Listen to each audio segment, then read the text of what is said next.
Hey, Kenny. Happy Monday. You haven't been first here for a while. Welcome. Welcome. Hi, Lori. Working and lurking. Work and lurk away. I'm going to show some new art books, and probably do some. We haven't done art journaling for a while, so we'll go do some art journaling. Hi, Pacola.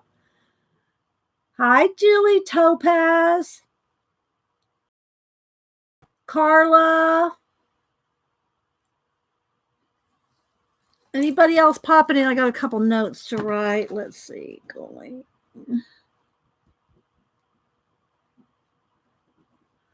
Kimberly. Make sure all my light. Oh, this light's not on. There we go. I'll get all the lights on. It's a little dark on that side. There we go. Hi, Scoops. How you doing? Hi, Laura Lou. Hope everybody's doing well. Starbuck, how you doing? Arlene, I know I'm probably missing some people. You look away for a second and you miss people. Greetings from Maine, Nancy. I'll be lurking as usual. Okay. Lurk away. I'm going to show some art books and stuff I got over the weekend. If y'all missed it, I did do a Tuesday morning haul. Make sure y'all go back and watch that.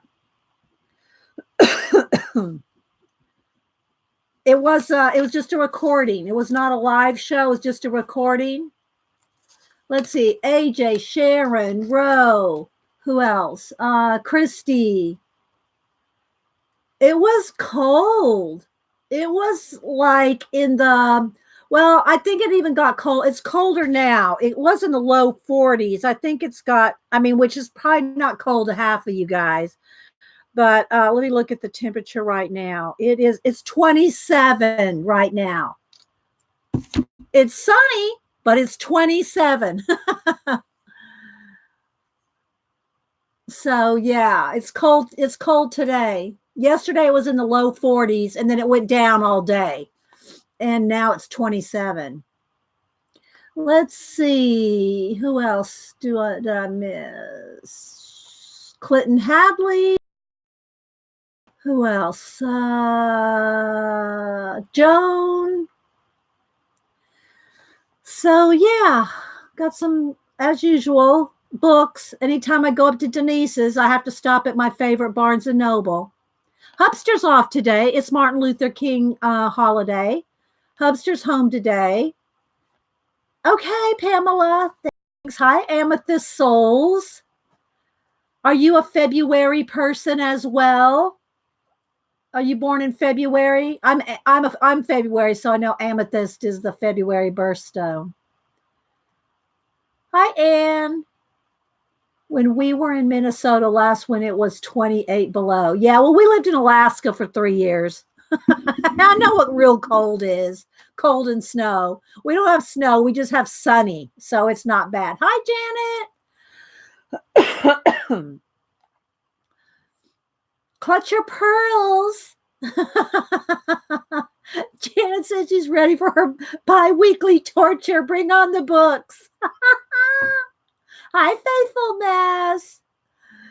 Oh, Faithful Mess. If you are still having that project for your friend, if you want to talk about it, I don't know if it's still going on. I haven't kept up with it.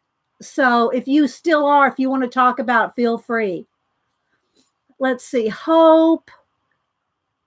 You're a Pisces, Laura, or you're talking about somebody else? Yeah, I'm Aquarius. Not that I really, I don't do astrology, but I do like astronomy. Hi, Elaine. But yeah, I'm in February. I think there's a February is Aquarius and Pisces. I think it kind of crosses over at some point in the month. Hi, Artful Dabbler, Ashley, Molly. Thanks, everybody. Thanks for the thumbs up. Thumbs up, people. Thank you. Hi, Chris. Let's say I said hi to Christy, I think.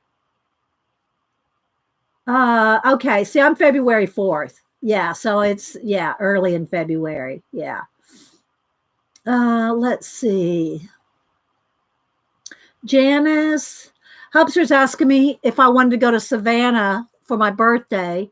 Not on my birthday, because I think it falls on a Tuesday or Wednesday or something, but the weekend like after, and go to the big Blick down there. And I don't know, because you can't even go to you can go beach combing, but it's going to be so cold. I don't really want to beach comb in the cold.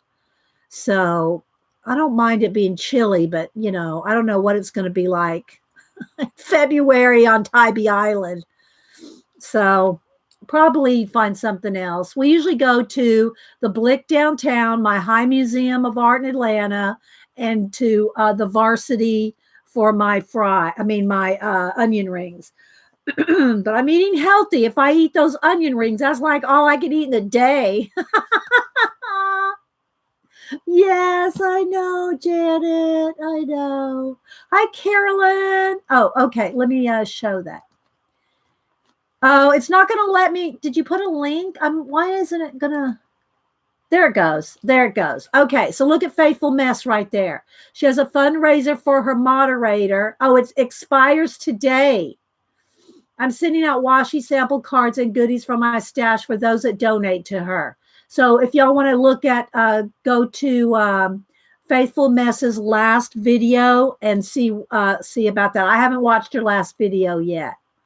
But if y'all want to help Faithful Mess's mod, then there's the info from Faithful Mess. Hi, Gaga Toots. Who else am I missing? Yes, me too, Ashley. Ashley has, I don't know if you want to talk about it, but Ashley, I follow her on Instagram. And she's been on a healthy weight loss and eating healthy and exercising. I don't know if she wants me to show anything about it, but I don't know if she wants me to say. I'll wait and see. I'll get her permission. Of course, anybody can go now and look at her, but I can go look at her information. Let's see here. Let me look here. Let me do a search. Let's see. I said hi to share Dr. Fibes. Good morning, Dr. Fibes. Christy, you're doing the slimming. You're doing Slimming World, Christy? I don't know what that is. Can I show one of your pictures, Ashley? Oh, she said yes. Okay, so Ashley, there's Ashley. She's been doing good on her. I'm not sure how much she lost or what she's eating. I don't keep up with that much details about her. I'm not a stalker. But look how pretty she is. Oh, just so cute. So there's our Ashley. So if you want to follow her, she's sober.stars.ashley.mcdole. Yeah. So yeah. And she has a lot of different, she has a lot of pictures and talks about her journey. Talks about her journey. She'll post yummy foods. She'll post yummy foods and things. You've lost 75 pounds. Okay. See, people? And she's been eating healthy. Oh, there's another good one of her. There's another good one. Oh, wait. Come on. Come back. Here's another one. Doing the kissy lips. Hi, Kathy. If y'all notice, Kathy Berg, and when Colleen comes in, Kathy Berg and Colleen are now mods. I already told all my other mods about you guys. So if y'all don't follow Kathy Berg and Colleen Scrap Chick, they always stream together. So anyway, Terry Trouble, she's still a mod. Jean's still a mod, but they're not here as much. Jean, I think, is in a knitting world. No, just kidding. Don't email me, Jean. And Terry Trouble, she's still in rehab for her shoulder surgery. That's so hard for me to say. But let's give Terry a shout out here. Let me turn up my volume here, or I'll give Terry a shout out.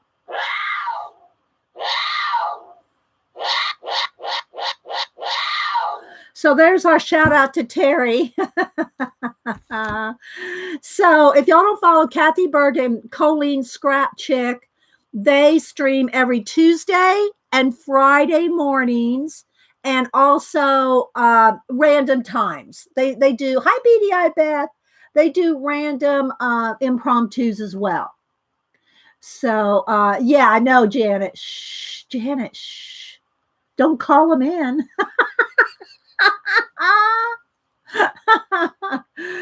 But anyway, so yeah, so y'all make sure and give them a howdy.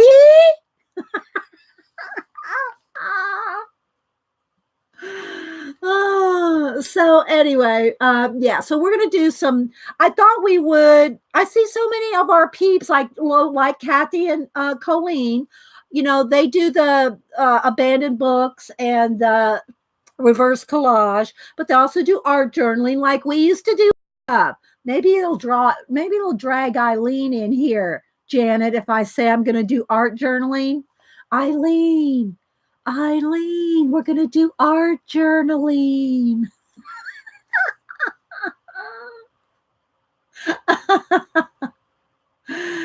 Don't bet. Not unless she gets to tell me what to use. I would let her tell me some stuff. But I really want to, what I want to do is use some of the stuff that I got at Tuesday morning. If y'all did not, hi Mary. If y'all did not watch, I did a Tuesday morning haul video. I just recorded it. It was so lonely. I don't enjoy making videos without you guys. I mean, it's just not as fun. You know, they're better for the channel. I'll tell you, if you do lives and you want to make your channel grow, you do need to do non-live videos. You really do.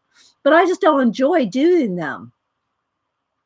I like you guys here. I like talking with you and interacting with you. So, but anyway, I did do a Tuesday morning haul video. So yeah, go make sure you go watch it. It helps the channel because I just don't do that many of them. I don't do many just recorded videos. Let's see. Barb, Teresa. I know I'm probably missing some people coming in. Say hi to AJ, Rosette, Ro. So anybody else popping in? Okay, that's fine. Work on your scavenger hunt, Ro. Yeah, if y'all don't follow Janet's, she's doing a scavenger hunt this year. And I have been working in my comp book 2020. I'm going to work in it some more this week.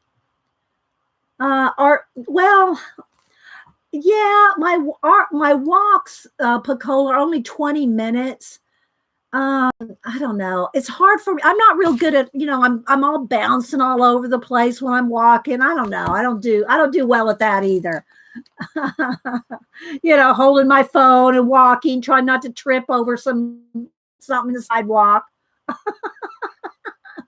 I just kind of concentrate, get that 20-minute power walk in and come home, But I do try to post something on Twitter every now and then, like at least once a week. I try to post once a week on Twitter, something I ate or some, my here, I'll show you what I did on Twitter here because not all y'all are on Twitter. Let's see. My profile, it was only in the low 40s, Jeannie, but today, it was 27 today. It's 27 today.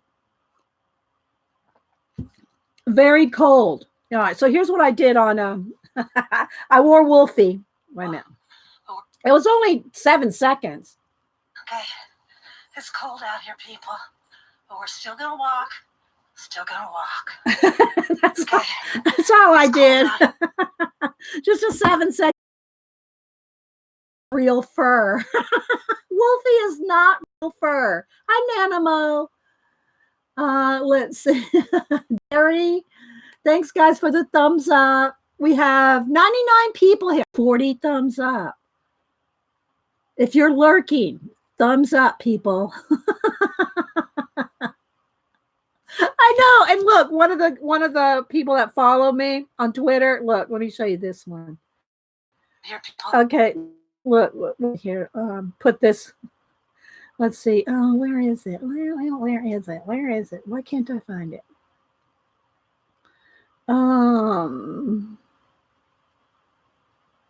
View tweet activity. No, I don't want activity. I want.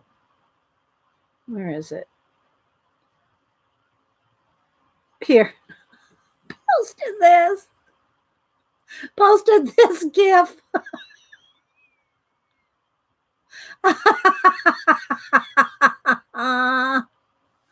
Oh my gosh.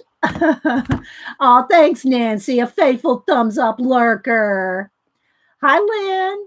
So if you are just joining us for the first time, I'm Dee Dee. This is Coffee and Art in the Morning. I stream every Monday and Wednesday, 9 a.m. Eastern, but I come on about 8:30 to say hi to everybody. So if you want to get down to, a project or a book or something, just slide that little bar if you're watching the recording. And hi, Ian. And get right to it. But yeah, I like to spend some time with the people that stop by. Let's see, Ernest. Hi, Whippy Carol. It's been a while. Okay, let's see, what's Nana? Have you seen my sock monkey tribute? Oh, Nanamo. She must be talking about the scavenger hunt. Let's see. Relnov? Hello, I'll just call you Rel. Hello, Rel. Let's see, Deborah. I know I'm probably missing people coming in. I try to skim the chat to catch everybody. So we'll get started. I'm going to, again, I'll show you just the covers of the books. If you did not watch the Tuesday morning haul that I did yesterday, I think it was yesterday. Oh, are we going to have to be, yes, time out the trolls. Thank you, Janet.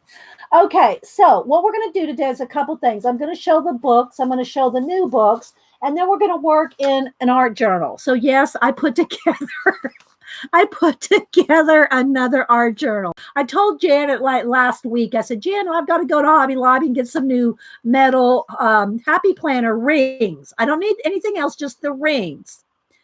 And so I put together another art journal. Now, what I did with this one, it's all paper. I put in two different kinds of paper. Well, other than this is the Dina Wakley paper that comes in a book. I already deconstructed the book, but I took it all apart. And then in between those papers, I put some light sketch paper and some Canson mixed media paper. So it's like every other page or I have a Dina Wakley and then some of the thin paper, then a Dina Wakley and some mixed media paper. So I thought, and what I like about the ring like this is, look, you can just take it out, you can work on your project, and you can pop it back in. So I did make this book with paper and my punch. I punched every single paper in here. Every piece of paper in here has been punched. It did take a while. I'm not going to lie. It did take a couple hours. You like this one? And I put as much in it as I could. Let's see, I got a bit one there. I put as much in it as I could with the large Happy Planner rings. And yeah, the paper inspired me. Yeah, thanks, Bacola. Yeah, use all caps, guys. Use all caps if you want to talk to me. I won't think you're yelling at me. Also, make sure you have live chat clicked at the top. Hi, G. I got to show something G's working. Let me turn my fan a little because it's kind of warm. I have the heater's on, but I like some air circulation, so I have my little fan on. But if it's blowing right in my face, it goes, you know how a fan does. So, yeah, I'm going to go over to Instagram and show you something that G's working on in the Comp Book 2020. When I saw hers, I went, let's see, let me get over here to search, close that out, search. G. It might be under her full name. Do I need to put, is it under G? What's it under again? Your real name or G? G Brody? I think it's under G Brody. I'm trying to find it, G. Where are you? Oh, well, let me just go to comp book because I'll find it that way. Hashtag comp book. Because she put it in there. 2020. Yeah, I do too, Sherry. I love these, and the metal rings.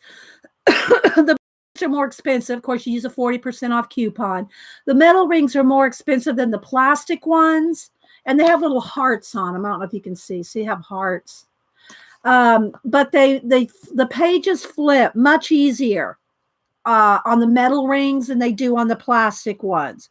All right, I'm trying to. Oh, here she is. Okay, I see. I found her now. I love G's. Yeah, there she is. Her name is ADAYA210 _ Brody. I'll show it to you. Let me turn down the light a little bit on my phone. So, where'd it go? Oh, there it is. So look at her comp book page. Oh my gosh. I love this, G.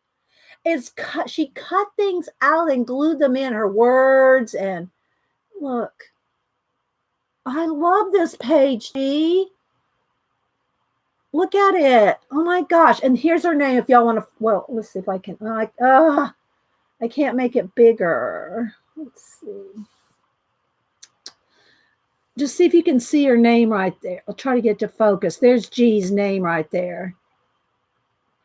I love her page. I just sit here and stare at it. I love her messy hand. It's not really, I mean, it's not messy. You can read it. It's very neatly done, but it's not like she's not, look, she scratches things out. It's just, oh, I just love it. And her little doodles. And then she kind of either inked or painted around the edges.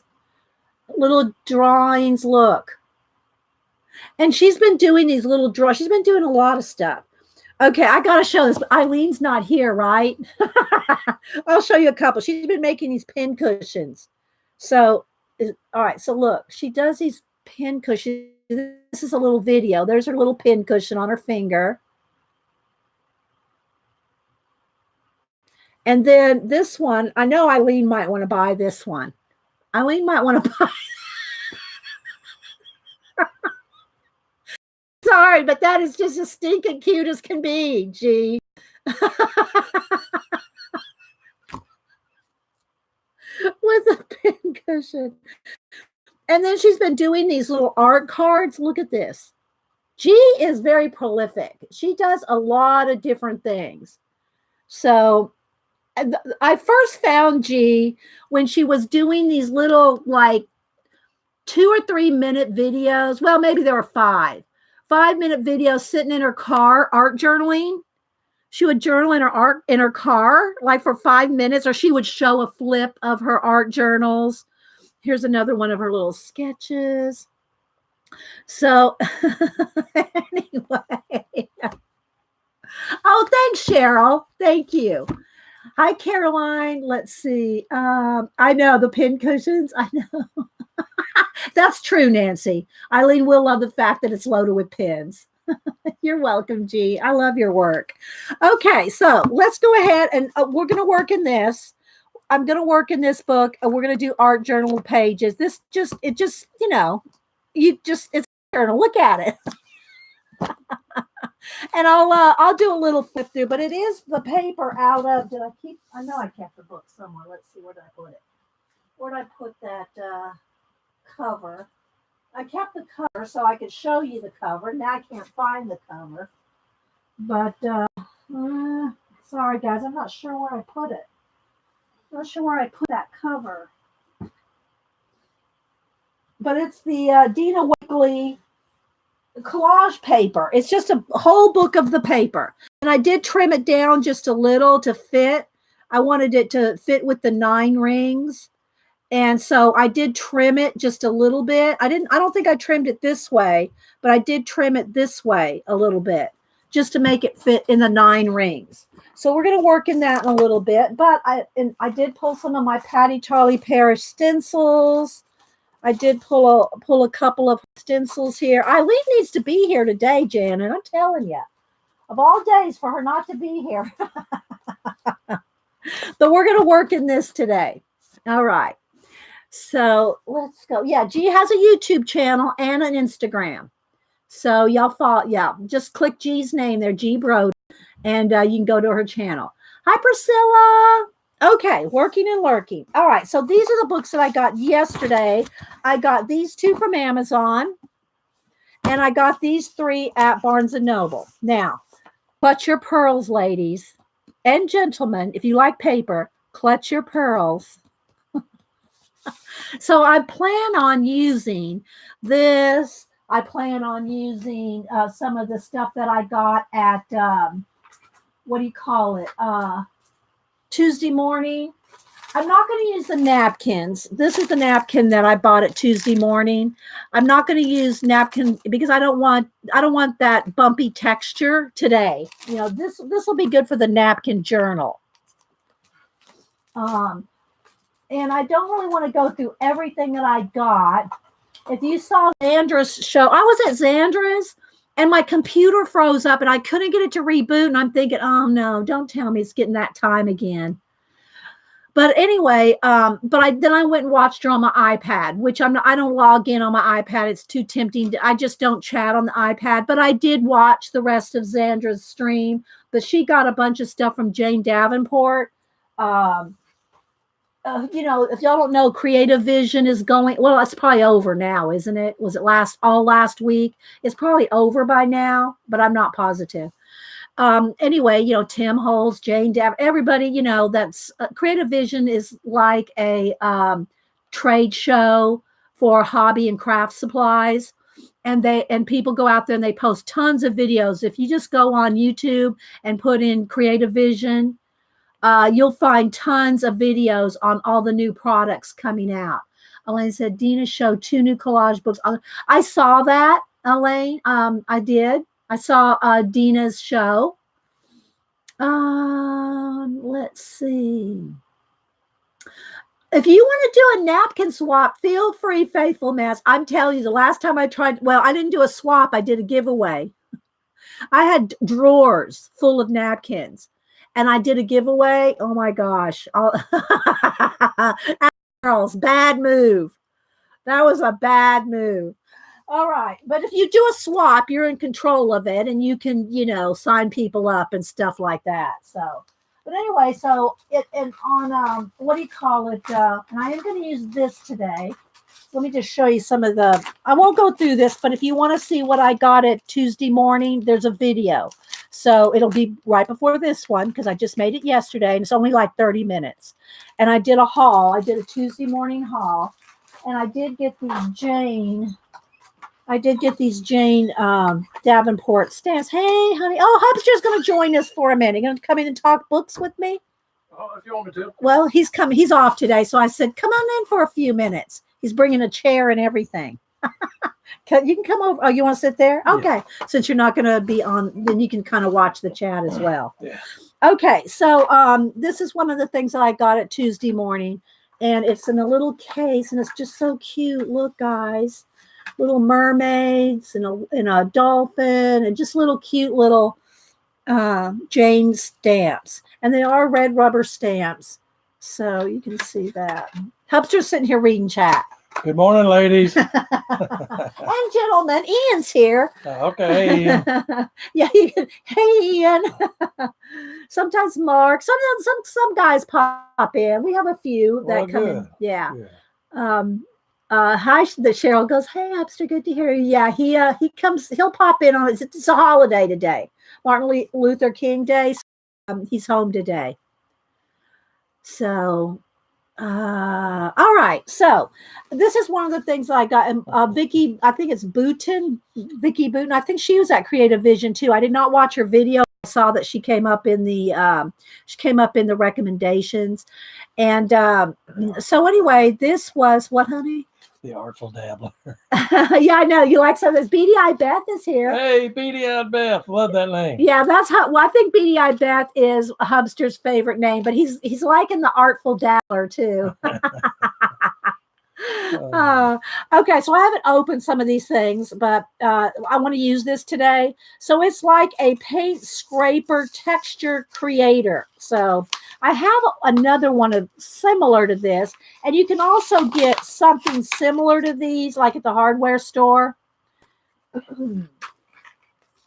And here's the textures that this one makes.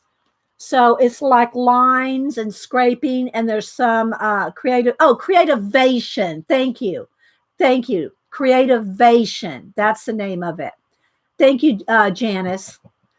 So these are the textures that it makes, and you can see here. So we'll play with this today in the art journal. So yeah, it's just rubbery. I have a paint scraper one like this. This one just is just flat. This one's a flat one. These are the ones that you get at the art supply store. Catalyst, and it's like using a what do you call it? A palette knife, kinda. Where's my palette knife? I don't know where my palette knife is. It's in one of these three little trays here because I use it all the time, but I'm not finding it right now. But anyway. So we're going to try to use this today. I'll keep that handy. And then some of the other things I want to use today are some of the papers that I got. We'll get to the books in just a minute. Now I'm not going to do a flip of these because you can go watch the haul video.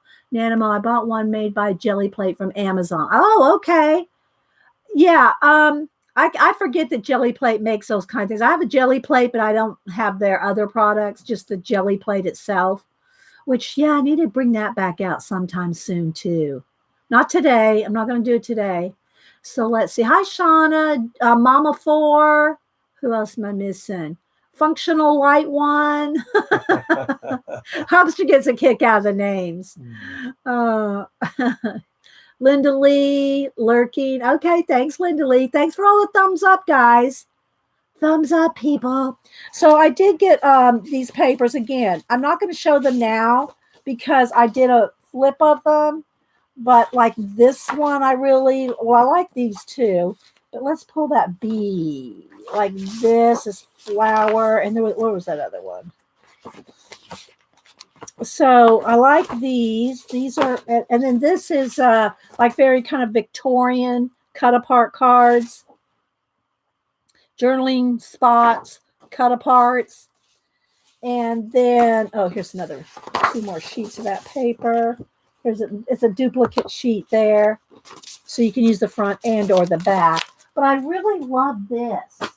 I really love this fabulous 50s paper.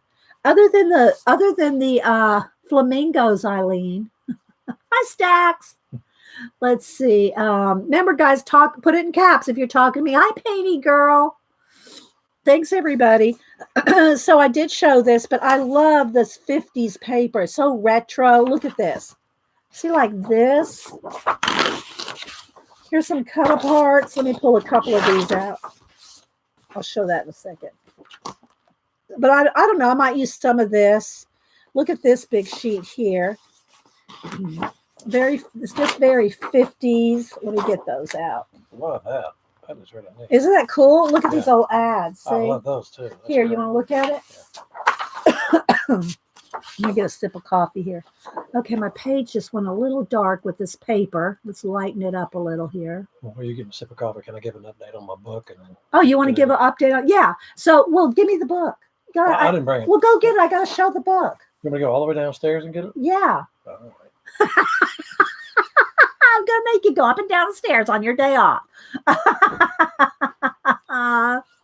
So, Hubster, I told him, I said, well, if you want to come in and give an update on your book you're reading, y'all know he was doing, he's reading a book about a director. Look at these little cats and dogs.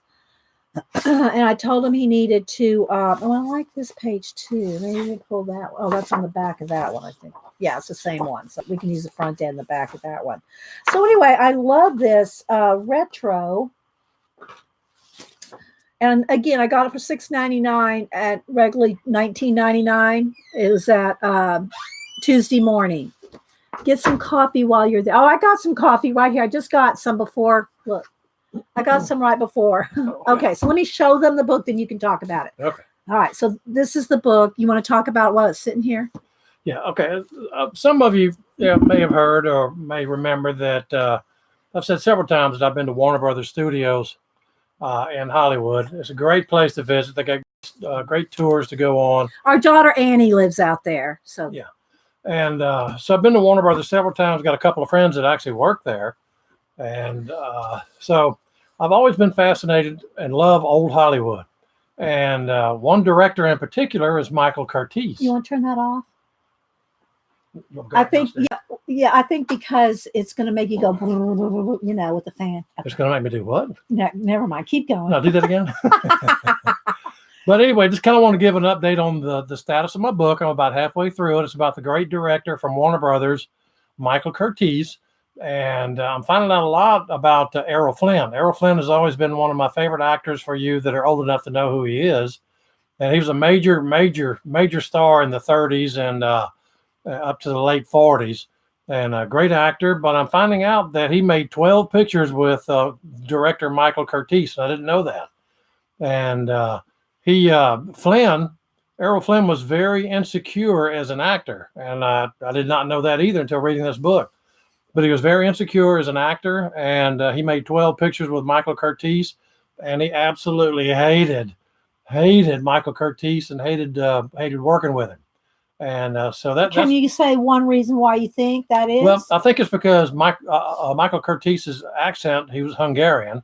By the way, he was good buddies with Bela Lugosi too. Yeah, didn't they immigrate here at the same time? They did, and but anyway, Curtiz's accent was so thick and heavy. Half the time, the actors didn't understand what he was saying, and so they just kind of went along with it. Said, "Oh, okay, whatever you say." But Michael Curtiz directed a lot of big pictures that we're so used to seeing on television, and we never pay attention to who the director was. But a couple of them that I mentioned this before: Casablanca with Humphrey Bogart. A lot of the Errol Flynn pictures, Dodge City, Santa Fe Trail, and he also directed James Cagney in 3 pictures, which I found very interesting. What 3 do you remember? Well, one of them was Something in the Clouds, and the other one is Yankee Doodle Dandy. And I did not know that Michael Curtiz did Yankee Doodle Dandy. Did he do 13 Rue Madeline? I don't think he did that one. But anyway, I'm about halfway through the book. And what year are you up to? I'm up to 1942, and they're just finishing up Yankee Doodle Dandy with James Cagney. It's a great read. And if you like old Hollywood, I would encourage you to get that book about Michael Curtiz, the great director. Directed tons and tons of good pictures. I guarantee you'll really enjoy it. And well, anything else? Tell a little bit about when he first came on. I know you probably talked a little bit about it when you first talked about this book. When he and Bela Lugosi, were they friends in Hungary, or did they? Well, they were like co-workers. Bela Lugosi was a star in Hungary, and Michael Curtiz was a director in Hungary as well. In the what, 20s? No, this is right during and right before World War II. They made silent pictures and all that. Okay. And so they both had the opportunity. Tyrone Power, yeah, he's a good actor too, or was. And but anyway, they both had the opportunity. I think Warner Brothers went over and bought out a studio in Hungary and shut them down, and they could see that World War I was about to happen. And so I think they all took off, and they had the opportunity to come to the United States. And so they immigrated. So they immigrated. And Curtiz did become an American citizen. I think it was in 1938 or 39.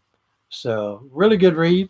What studios did he work for? Well, Michael Curtiz, as I said earlier, was the main director at Warner Brothers. Okay, but I didn't know if he worked like when he first came over. No, Warner Brothers actually offered him a contract when he was in Hungary. That's one of the reasons why he came over. And they told him, listen, when you get to the United States, we'll have a big parade for you. And so I may have told you this, some of you that heard this a while back. So he got on the ship, went over and got to New York Harbor. And as soon as he got there were fireworks and explosions and all kinds of the fire trucks or the fire ships were out in the harbor blasting their water cannons. And he was just so overcome with emotion, thinking that this was all for him, that he actually broke down in tears. He said, man, what a great country. I love coming to America. But he found out later on it was the 4th of July. He didn't know that. So anyway, he got into New York Harbor and got on a train and promptly went to Hollywood. And I was going to see if there's any pictures to show. Go ahead. And he of course, his English was horrible. And when he got to Hollywood, he finally got off and found a streetcar to take him down to Warner Brothers Studios. And he got off, went into Warner Brothers Studio, and went right into Jack Warner's office, who was expecting him. And Jack Warner was in his office laying up on a massage table getting a massage. And Jack Warner said, or Michael Curtiz said, I'm here. I'm ready to start directing pictures for you. He says, I'm ready to do this picture. I've studied the script. He goes, well, we're not going to do that one. Go take a couple of weeks off and we'll let you know what we're going to do. And but he didn't know this. He'd walked in. There were 4 Warner Brothers. And that didn't always get along. For the most part, they all didn't get along.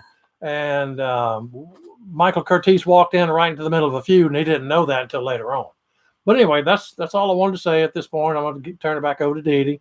And but I would encourage you to get the book if you like it. I got mine off of Amazon. My wife was sweet enough to get it for me. And it's a great read. And I do have one other question for you. Did you want me to get you some gas X when I go to the toilet? We didn't have any gas X. Oh, okay. Just kidding. Yeah. Just kidding, ladies. He loves to do that. He told Annie last time Annie was here, Annie, could you go to the store for me and pick me up a couple things? And he goes, she goes, sure, Dad. What? Go ahead. You tell it. Well, anyway, I've been clipping coupons, and I clipped out a coupon for Gas X, clipped out a coupon for Beano. He did all this to give to Annie when go ahead. I clipped out another coupon for Preparation Age. And so when my daughter was here visiting from California, I said, Annie, would you do your old daddy a favor and go to the store and pick me up a couple things? And she went, sure, I'll be glad to, Dad. What you got? I said, I got some coupons. So I said, here's my list and here's my coupons. So she took a look at the coupons and she said, I'm not going to get these things. Anyway, you got to know Hubster. He's a big tease. He is a big tease. I remember, I'll tell this story. When the girls were teenagers, and they were at that stage where, they cared about everything. Oh, somebody might see me. Annie didn't want to put gas in the car. Somebody might see me. They were very self-conscious, young teenagers. So one time they had a slumber party, and I know I've told you all this before. They had a slumber party, so had a whole bunch of their girlfriends over. And about 6 o'clock in the morning, Hubster fires up the lawnmower, one of the push kind. You have to, fire it up, pull the string and get it going. Now, this was, many years ago when they were teenagers. And so he fired up the lawnmower and everybody looked out the window. So he put on like, plaid shorts, Argyle socks, his wingtip shoes. I don't remember what kind of plaid, other not unmatched plaid shirt he had on, and started mowing the yard at 6 o'clock in the morning with wingtips and Argyle socks and shorts. He said, my girls are not going to grow up being embarrassed because of what other people think of them. And so, anyway. That wasn't the reason I did it. Yes, it was. Here we go. I love you. I love you too, honey. Okay. Have fun, ladies. All right. Enjoyed it. They're also laughing at you. Yeah, Hubster does rock. Oh my gosh. So anyway, okay. So I told him to come in and give us an update on his book. Maybe when he finishes the book, he can come give us another update on it. So yeah, I know, right? So anyway, he didn't look at, he was going to look at this. He liked these old ads. So anyway, I thought maybe I'd pull these. I don't know what I'm going to do. I really, other than I wrote down a couple things that I want to remind myself to use because I haven't done an art journal page in a while. So I've made sure to write down, like, I want to make sure I need some stencils. So I pulled my Patty Tolly pair of stencils. and a couple of things I know, funny stories, right? So I think I might use a couple of these sheets. Maybe I pulled those just in case. What else did I want to get over here? Let's see. I love my dimensional sticker type things, these that I got at Tuesday morning, but I like these more in things that I'm not going to draw on the other side or paint on the other side. Like these are good for planners because they're dimensional.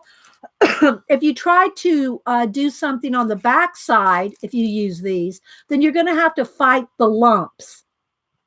These are good if you do scrapbooking or something where there's not going to be a reverse side in a book where you're going to have to fight that. Now, that being said, I won't have to worry about that in this book because I can take the pages out as I work on them because they just pop in and out of a Happy Planner, the Happy Planner rings, which again, I did cut all these papers. Well, I have the punch, I shouldn't say. I cut them down. And then every few pages are just regular sketch paper. And then every other page is the Canson mixed media paper. So I have a couple sheets of each in between the Dina Wakely pages of her collage papers. So we're going to work in that. Okay, so back to a couple of the books. Let me show you what I got yesterday, and then, well, here, let me do a beep, beep, beep, back up the truck. And morning, Eileen. Oh, Eileen, you've missed so much fun. You're going to have to go back and watch the last 30 minutes. So anyway, I did show these books that I got at Tuesday morning. I showed these on the haul video, which is the video right before this one. 1,000, and I went back and I said, I said 101. This is 1,001 ways to be creative. And I do want us to use this one as just like a prompt, like on a prompt day, like just kind of open it up, pick something. Go on a drawing retreat. Well, you can't always go on a retreat, but you can go to YouTube. But so anyway, I want to, use this. I want us to use this. So that's going to be one of my books that are going to be handy. Not necessarily today, but in, the future. Let's see. Paranormal Art by D. Paint and Draw on the Other Side. Oh, I like that. I got to write. That's got to go in the Wingnut book. Ian. So Ian, yeah. Paranormal Art by D. Paint and Draw on the Other Side. I love that, Ian. Paint and Draw on the Other Side. I like that. Although, there. That'll go in the wing nuts. It's on a squirrel. Squirrel. So thanks, Ian. That's going to go. That's going to go in the wing nut. So anyway, and then I got Draw Anything with the felt tip pens and markers. Again, if you want to, I can do more flips of these if you want. Time to Dream. This one I got to cut the things out and use them. Maybe we should do that today. Maybe I'll pick something out of here today. Maybe I'll pick something out of here and use it on, like maybe these feathers. Let's tear these feathers out. Y'all know this is why I bought the book. Don't email me. People go, oh my gosh. So maybe we'll use these feathers today. Maybe not. I like them. I use the purple though. I think I want to use, because if I do anything with this, it's going to have to be pink, teal, just because that's the colors. But anyway, I like these feathers. I'll put that aside.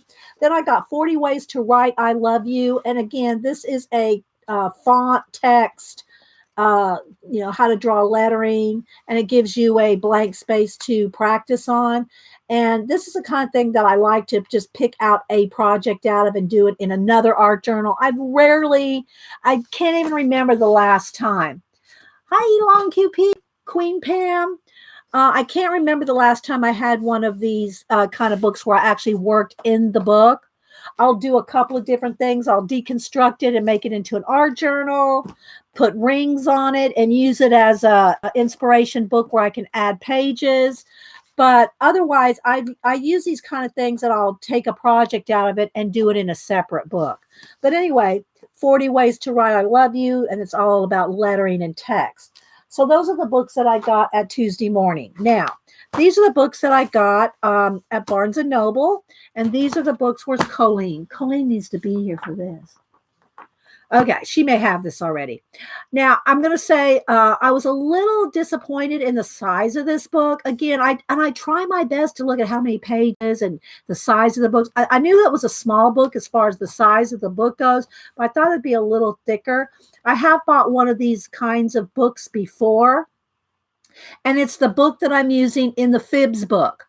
The Fibs book, the Friends in the Box. I had a thicker one of these. It was about 4 times as thick as this one.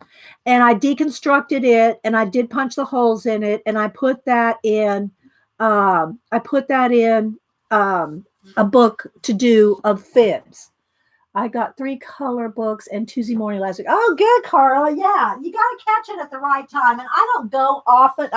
You probably need to go a couple, 2-3 times a week to make sure you catch it. I know everything comes in on Tuesday, but they don't get it all out on Tuesday. They usually get it out on Wednesday. And if that's the case, then you got to just catch it at the right time. So my Fibs book here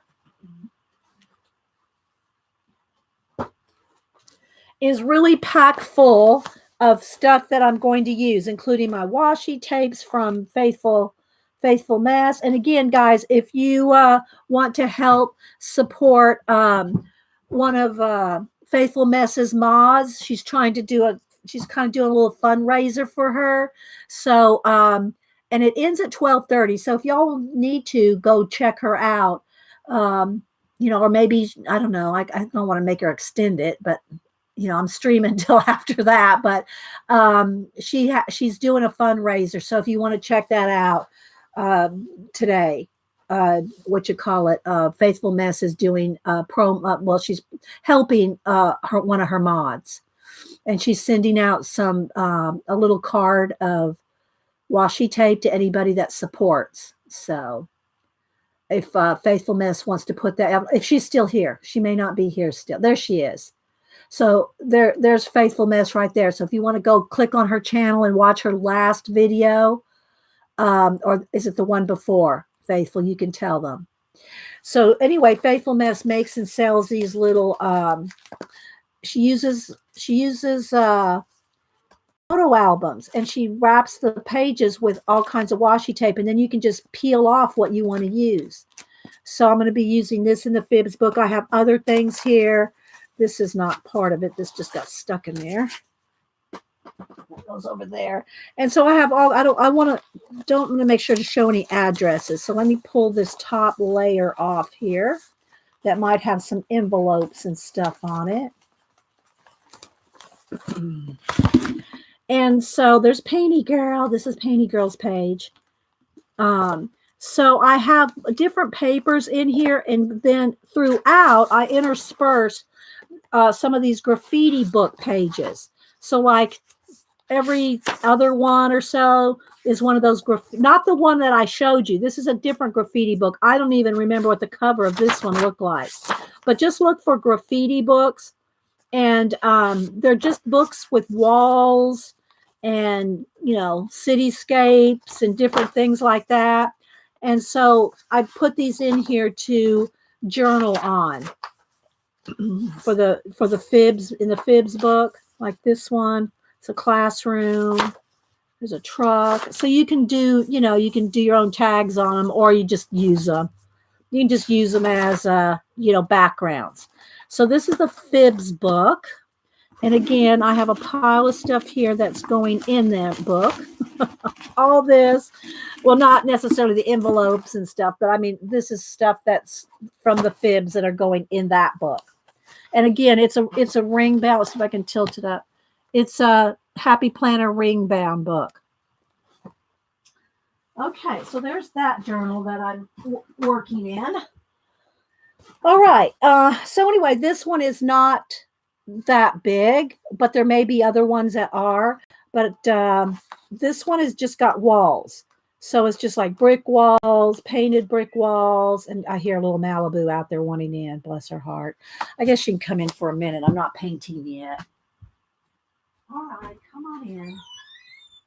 Come on in, little princess. And so it'll be good as, inclusions in other things. Or I just might give it away. I might send it. I wonder if Colleen doesn't have it. I don't know. All right, so there's that. Then the other thing that I got at Amazon was this, and I know I'm not going to pronounce his name right. Hayao Miyazaki, and he was one of the co-founders of Studio Ghibli anime studio. And now this book surprised me at how big it was. So I was expecting this to be about half this size, but it's his life and his work between 1979 and 1996. And I believe the book came out originally in 1996. All right, baby, you're going to have to lay down. You're going to have to pace over there. And so it's like his biography from that period of time. I believe he was born in the 50s. I think, I forget when he was. Oh, baby girl. I know. You're so cute. Sorry, guys. We have to have a cat moment. Thank you, Carla. Let me see. I think he was born in, maybe it was let me look. No, it had during, I think he was born, let me look it up. I'm guessing now. I'm guessing. But I love biographies on artists. Biographies were the first books that I fell in love with. And then next were science fiction and spy novels. But I started to love books by reading biographies when I was a kid. All right, he was born in 1941. So he was born in the World War II era. He's 79. I don't know why I thought he was. Oh, I know what it was because I was looking up Chris Ware, and I got their birthdays.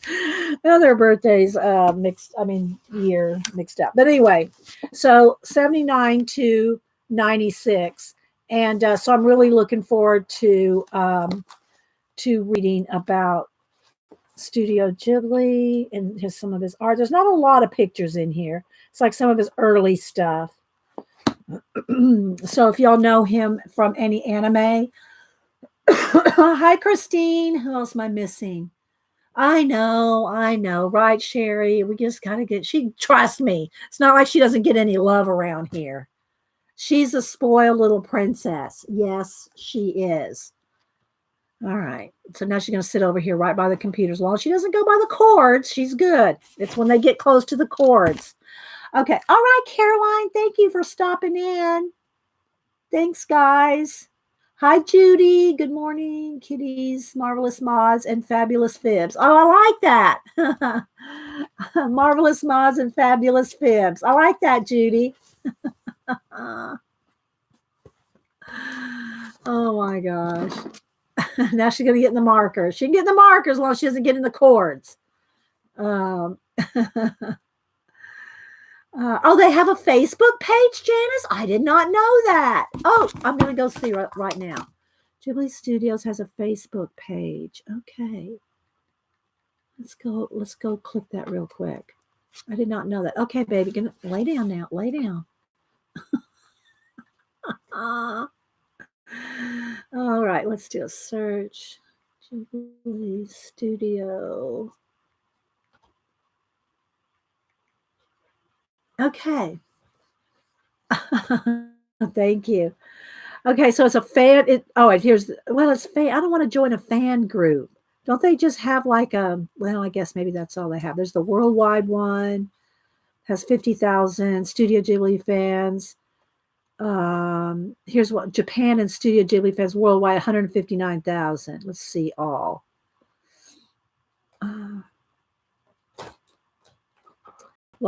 There's tons of fan groups. I kind of want to start with going to the official one, which is probably the one that's in Japan with 159,000. Okay, I'll look at that up later. Thank you. Thank you for letting me know that. Okay, So anyway, I love biographies on artists. Like I said, there's another one out there that I want to get, a Chris Ware one, and I want to. Okay, all right, babe. No, no. You have to get out now. So I'm going to read that in my stacks. Then I got from Barnes and Noble yesterday on our way back. I'm saving this one for last because we're going to use it. On the way back from Denise's. I always go to the Barnes and Noble by her house. It's the best Barnes and Noble that I've been to. Hubster said there's one out in LA that's 3 stories. That is amazing. But so anyway, I got these 3 books there. So the first one is, and I'm going to probably read this and kind of look through, and I'll probably give it. Denise and Cam both like to do puzzles. So I probably won't tear this up or deconstruct it or anything. I'll just work some of the puzzles out, then give it to them because I know they'll enjoy it. But it's creative thinking, puzzles, illusions, and artistic ideas for curious minds. It's put out by Calm. Y'all know we have quite a few different magazines and things by Calm. And they have a lot of inspiration, mindfulness type books. And so what this is just a whole bunch of different puzzles. There's all the contributors. And, telling you the name of it's not going to tell you anything really about the puzzle. Like Down the Rabbit Hole is the name of one of the puzzles. But they have all different types of puzzles. They have some cryptic tale, crossword puzzles, cryptic crossword challenge, making do without a muse, science verses, and just different little things about how your brain works, different things like that. And then hidden in plain sight. I love this page right here. Look at this page because y'all know that my comp book 2020 is glyphs and symbols. So I might write down some of these, not to necessarily know what they are, but just a row, like as a border, do some of these. And then here's the deaf signs here. There's a name. Does anybody know the name? What is it called? The signing. There's a name for the signing, the language. There's a name for the signing language, but I can't remember what it is. Maybe one of y'all know what it is. Okay, it's just Studio Ghibli on Facebook. Okay, thanks, Janice. Thank you. So the Cryptos Factor, Create a Collage Code. Here's some more of their magazines here. And I don't have the wellness one, but I think I had this one, the Creative Journeys. I did have that one, and I still haven't done anything on Paint and Draw. But ASL, okay, thank you. Thanks, guys. Here's the Down the Rabbit Hole. Okay, this one says, oh, wait, Janet, are you listening? I wonder if it's something we've already done. 40 years ago, best-selling picture book kick-started one of history's greatest treasure hunts and inspired us all to look a little closer. Richard Edwards investigates. Buried treasure is something you usually only find in children's stories, but in 1979, the UK was captivated. Okay, I remember I saw a documentary on this guy that found the hidden gold, but I guess, did he find it? Let's see. On the surface, Kit Williams' picture book masquerade. Okay, then this has to be a different thing. Because I remember the guy that went treasure hunting in some field and found some medieval gold treasure. This must be something different because it's a picture book. Masquerade was a beautifully illustrated fairy tale about a romance between the sun and the moon. But that wasn't the whole story because within the book's 32 pages, William had hidden a complex series of puzzles that together would lead readers to the ornate, jewel-encrusted 18-karat gold hair, not H-A-R-E, the rabbit, that kind of hair, that he'd buried in a secret location. That just kind of like The Secret. Did y'all follow any of Josh Gates on his show? Where he did 2 series on The Secret, and I did buy the book The Secret. Let's go on a rabbit trail real quick. I'll go get Okay, I think it's up here.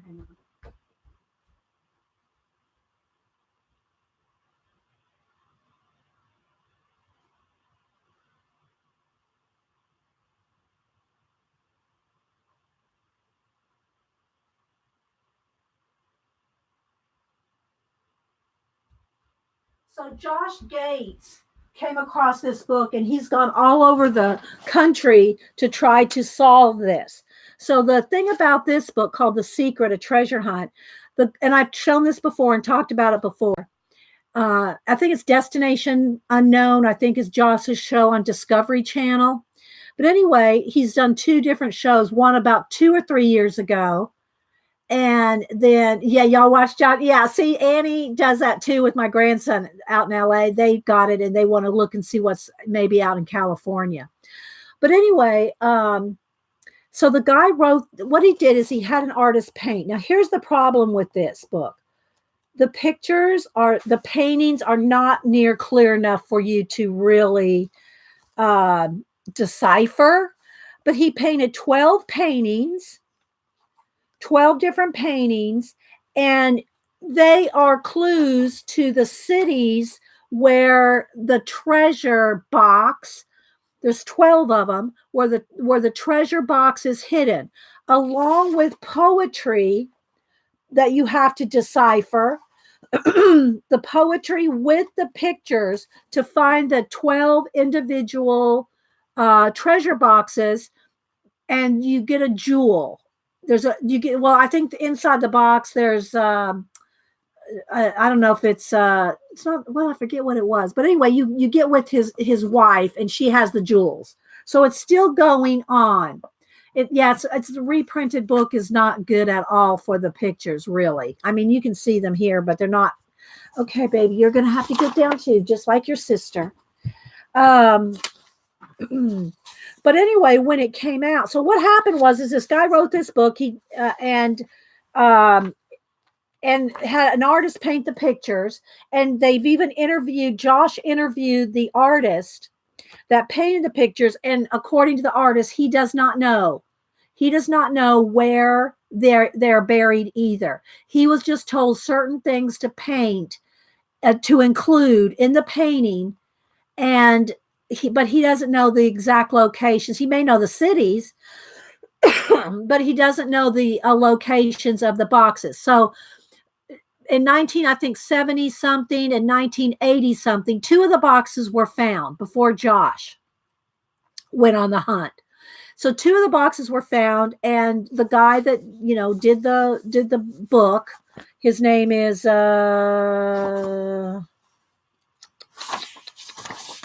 what was his name?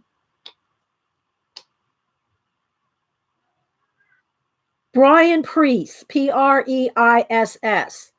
So he was the inventor of the treasure hunt, but he was killed in a car wreck. I think in the 90s. I don't remember now. All right, baby. All right, we're going to have to put you out and close the door. You're trying to get in the cords now. He loves the cords. I don't know what it is because he knows I don't want him in the cords. So anyway, Josh went looking in a couple of years ago in his season of Destination Unknown, and he got real close to a couple that it was like, oh my gosh, he's right. It has to be right there, but it wasn't. Of course, these were buried in the 70s, and a lot of the landscapes have changed and everything. So then in season last year, I think it was last year, let me get a sip of juice here. He hooked up with a family, a husband, wife, and their 3 kids, I think, that were trying to solve one. And he pinpointed it down. Well, when the guy and Josh got to it was like a baseball park or a park in a field, and it was a big area of land, and they figured out where it was buried. They were right in the process of making that a development or a parking lot or something. So they had backhoes out there, and they're getting ready to destroy the area where this one treasure would be. But I guess they got with the city officials, and anyway, whatever they did, because Josh, a TV guy, So, and they found one. They found one of the boxes. And at the end of the show, if you get to ever watch Josh doing The Secret on Expedition Unknown, either season, the first season he did it, or the second one he did, not the season Expedition Unknown, but he did a part 1 of The Secret and a part 2. I don't remember what season of his show it was in. So anyway, and they did a thing where they met with the wife and they met with the previous winners, and it's like they have a little ceremony. So 3 of them have been found. Yeah, there's information on the book all over the internet. It's all over the internet, Eileen. Yeah, Eileen just put a link in there as well. So anyway, there's still, that leaves 9. 9 have not been found. But the problem with using the book, but that's what everybody else uses. The problem with using the book is here's all different fans have done their looking for it. But anyway, the pictures are not as detailed as you probably need them to be. So they're probably online.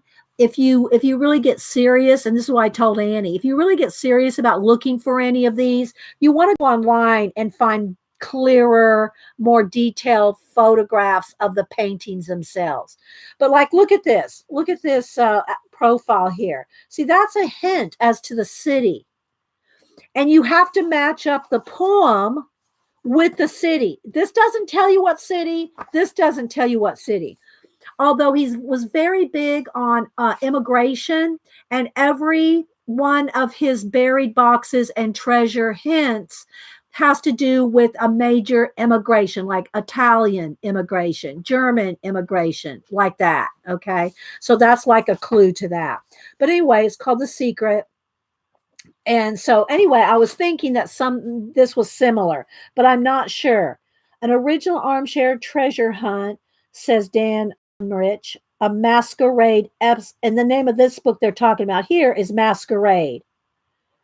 And the website is bunnyears.net/Kit Williams. Is widely considered the definitive online resource for the book. Okay, so it's apparently similar. And I did not read this yet. I just got these yesterday. But I will definitely read that because that looks good. So anyway, that rabbit trail. So then they have different mazes. Like this is a poster with some mazes in it. And they have a little bit about all the different mazes. And then there's the poster, and you could frame them, just giving you some ideas. Puzzles. Different artists that use pop art, kaleidoscopes, mandala type things, patterns, and then just little puzzles and things like this. I guess you can cut out endless honeycomb hexagons. Well, I don't think I'd cut this out, but because I don't think I'd have the patience to punch. If I had a punch. I'm not sure if that's what that's for. Let's see. Yeah, you have to hand cut all those honeycombs with an X-Acto knife. No thanks. Okay, so Janice said Masquerade is a gorgeous book. Barbara is it of the Queen of the Royal Ancestry. Okay, I'm trying to keep up with chat, and I think I lost the thread right there. So anyway, this, if you like puzzles and mind games, and here's another, some kind of, I'm not sure what this is here. Oh, some kind of Scrabble thing, boost your brain, just different little number games, word games. So it's just all kinds of little spiral crosswords, all kinds of little crossword puzzles, and look, Rubik's Cube here. I used to love Rubik's Cube back in the day. And y'all know that I follow Nasser on YouTube and bought his books and his comic books. And anyway, Hubster's opening a garage. Nasser works Rubik's Cubes, all different kinds. I just did not know how many different kinds of Rubik's Cubes there were until I watched Nasser do some. So anyway, I should show his book. All right, let me take this one back and grab Nasser's, another rabbit trail. Hang on. Don't email me, people.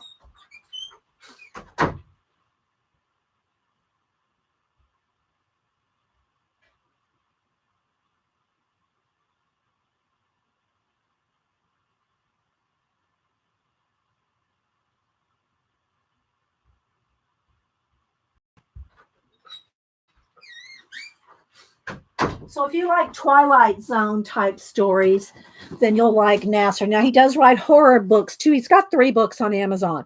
This is the one that I got because it's like Twilight Zone type stories, The Eclipse Theater.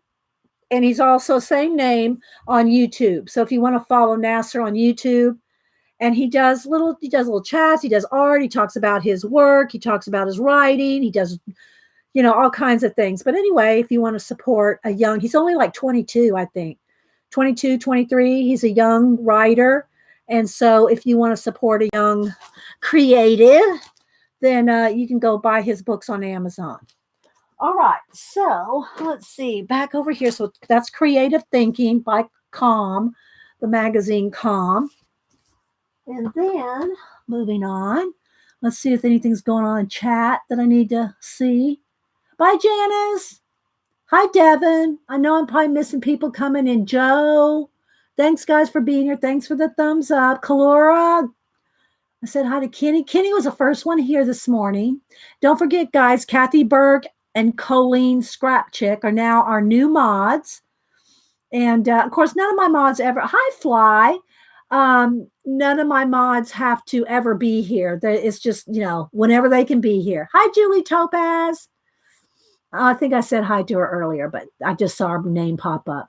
Fly Fox is another young creative, and he does drawing, painting, comics. So Fly Fox Pro. He's I don't know how long have you been doing YouTube, Fly?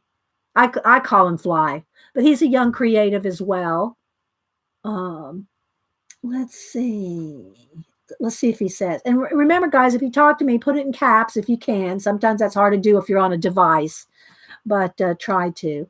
So when we come to Dee Dee's stream, we have to make sure Amazon link is open. Of course. Eileen, now you know that. You're the queen of Amazon. You're the Amazon queen. If I was a comic artist, I would draw you as an Amazon queen, like Wonder Woman, Eileen, with the Amazon logo.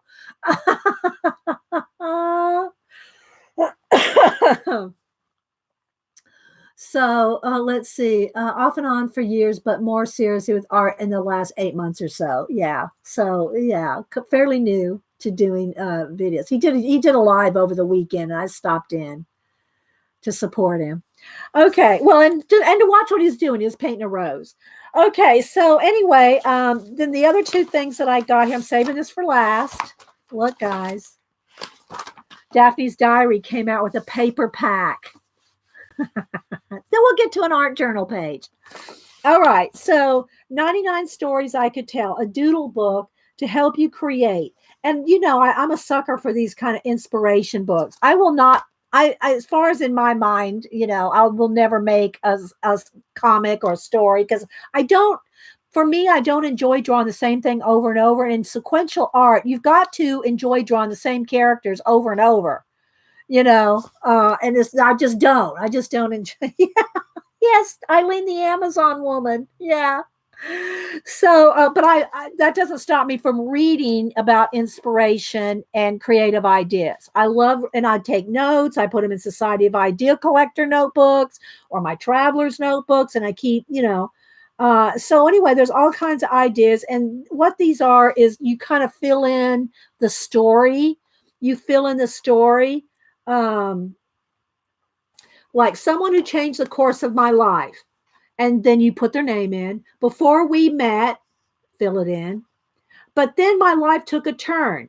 We first met when. Here is how my life changed. And then there's like a little comic that you can fill in using that person, using that other person as the story. So it just kind of gives you creative. I know, right, Nanamo?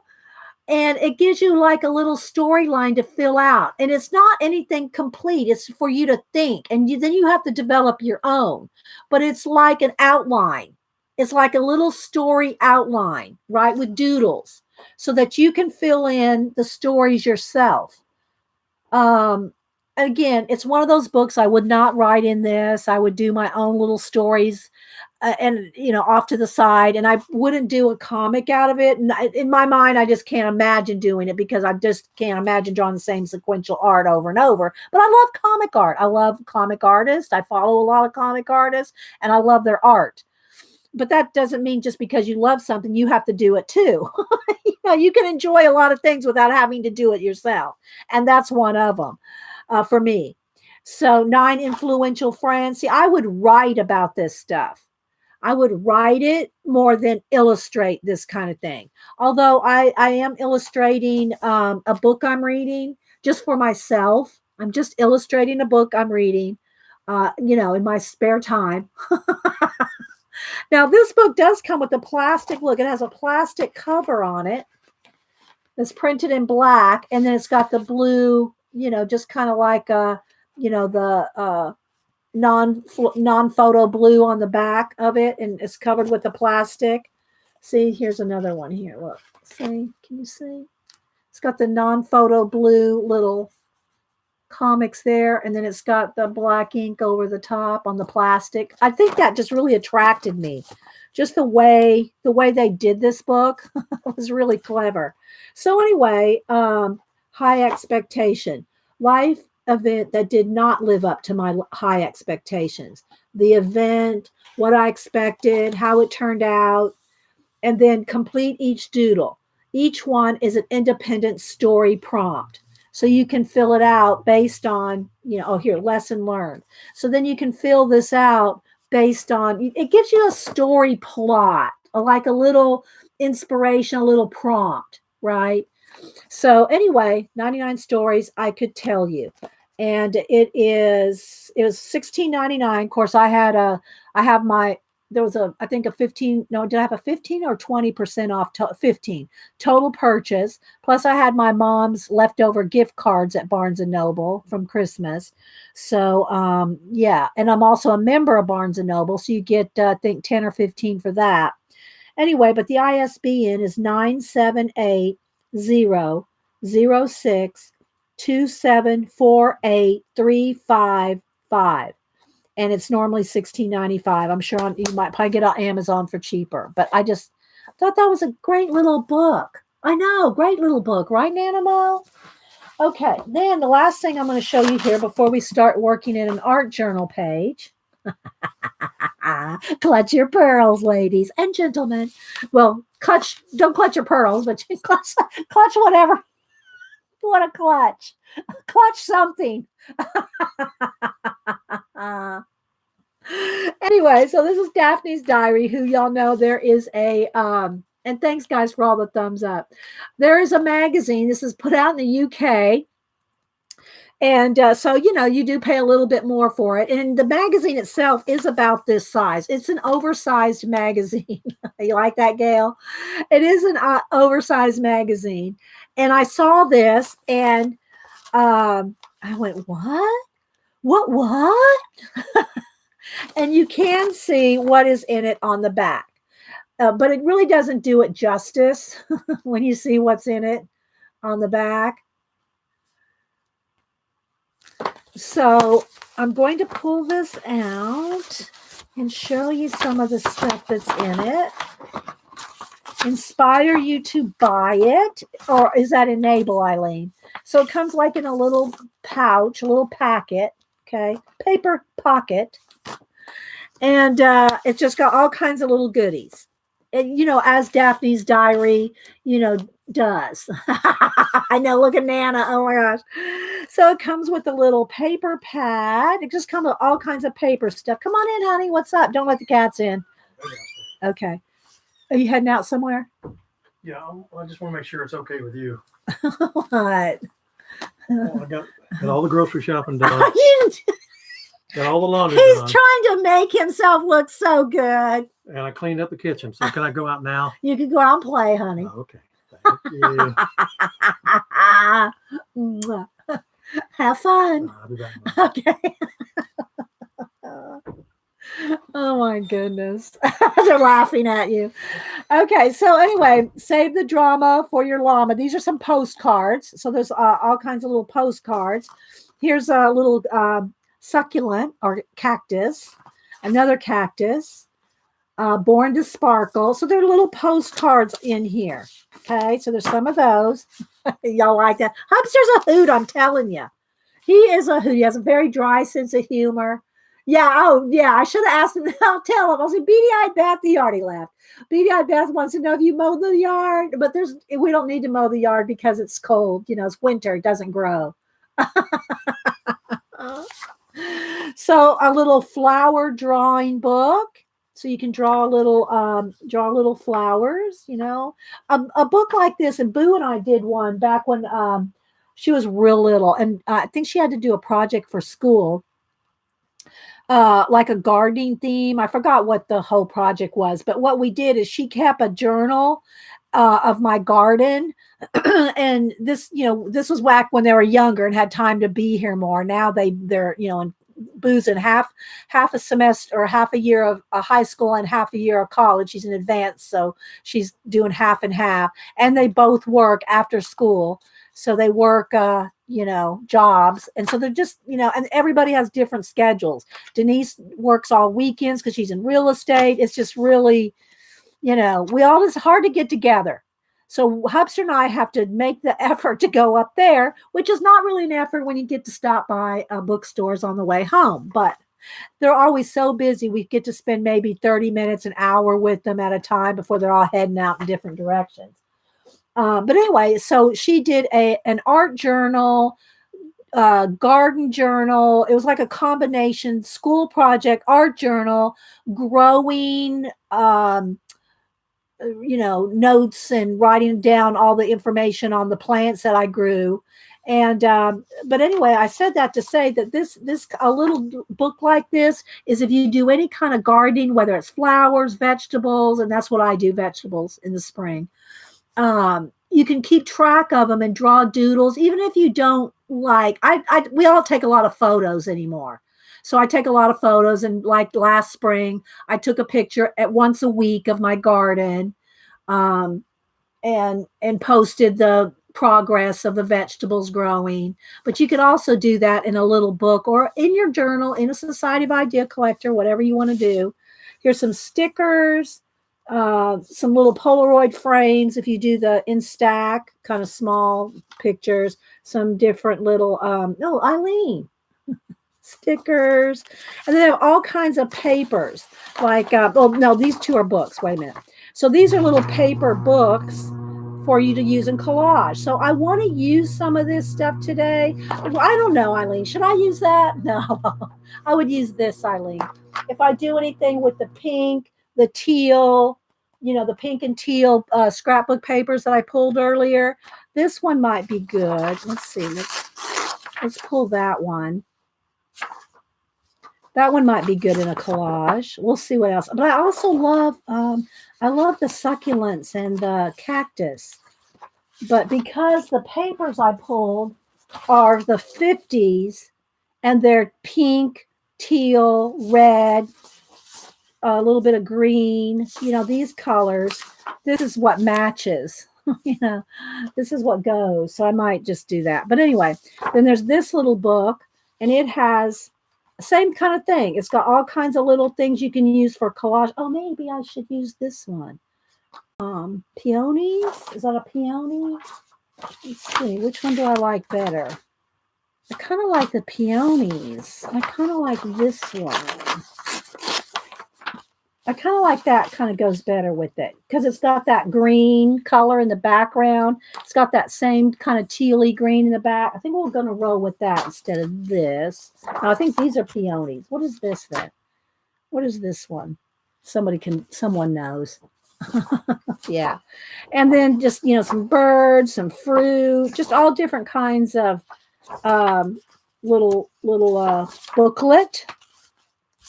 This is like a folder you can keep your papers in. So like you could keep some of them in here that you're not using, or you can use your pocket, packet, whatever. And then some kind of little game or little maze, and then some other kind of little, I think these are to make a banner. Because these are on heavy cardstock. I think these make a banner. Cut them out. They're like little hot air balloons. I'm not sure what you're supposed to do with those. They're cute. Invitations, little party invitation things. Here's make a card, so you get a little scene, and then you get the little, you cut these out and make a little card.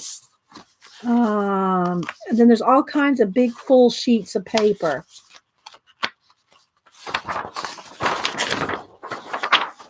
See? Full sheets of paper, sticker tags, more stickers, another big poster, and then individual sheets. I mean, there's a lot in here. Lots of writing paper, line paper, note paper, another full sheet of double-sided wrapping paper, another big double-sided wrapping paper. Hi, Kathy Arbor. Let's see, stacks. I know I'm probably missing some people. Little journaling spots, I think.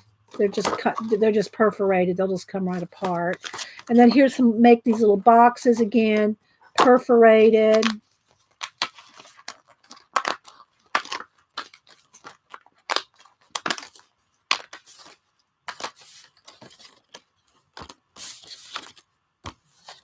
And you can fold this up. You really want to score things like this, because so you get a straight line. Well, I should just get a ruler, shouldn't I? Let's get a ruler and score.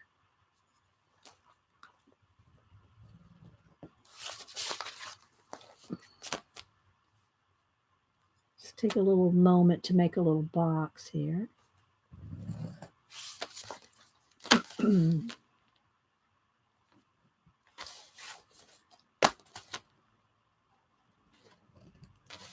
I know I'm not looking at chat. Don't email me on my bone folder. This thing is very old and very well loved. So let's see. Let's fold.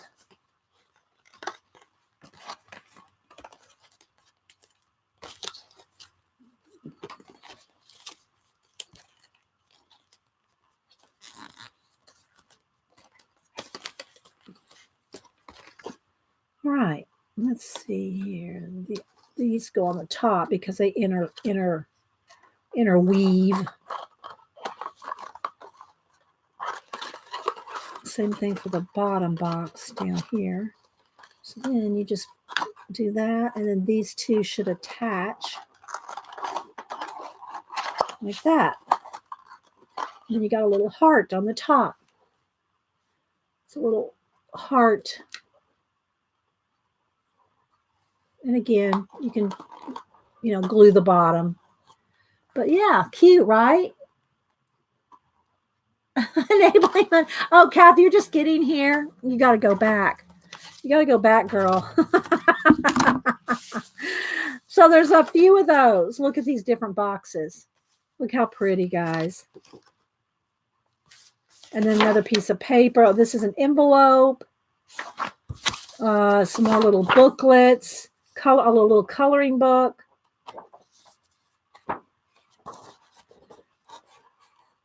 Some of the pages are partially colored, so you can finish them. And some more little Polaroid frames, or little Instax frames. So yeah, packed full, guys. Packed full of goodness.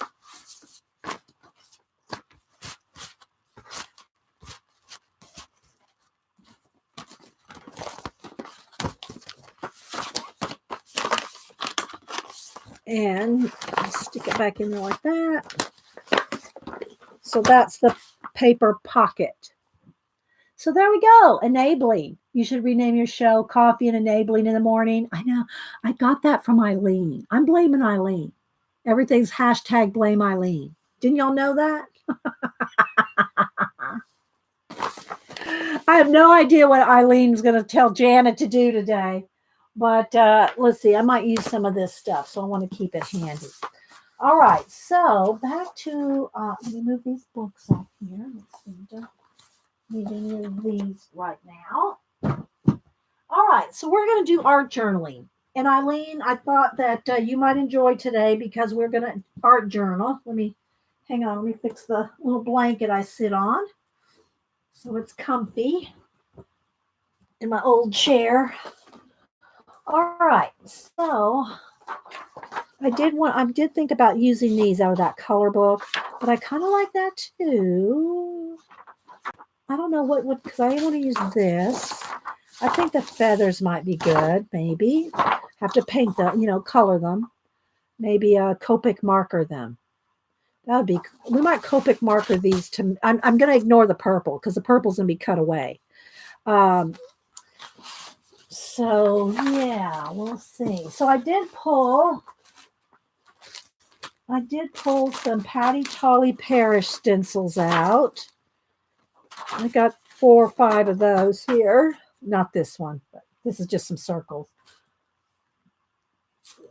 So I got some little stencils here. I'm not going to use my napkins today, so that can go. I wonder if there's anything in here. No, I think we should I don't know. I kind of like the idea of and I know this is probably Catherine Anderson right here, walking through a door, but walking back in time. Like walking back in time, I do love it too, but I think her walking back in time into the 50s. Wouldn't that be kind of cool? What do you think? Maybe. It's just I don't plan this out, guys, other than thinking I want to use some of this and some of that.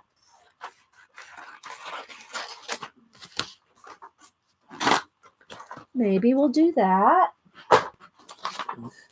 Cut it down some, depending on the size of how much space we have. I don't know. It's just an idea.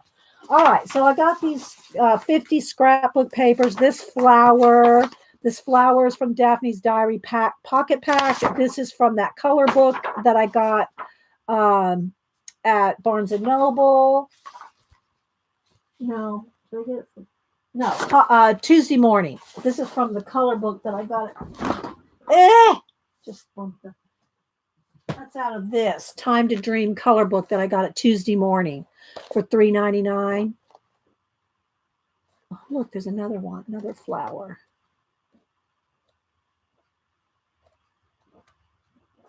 So we'll see how it goes. But I pulled some things to use.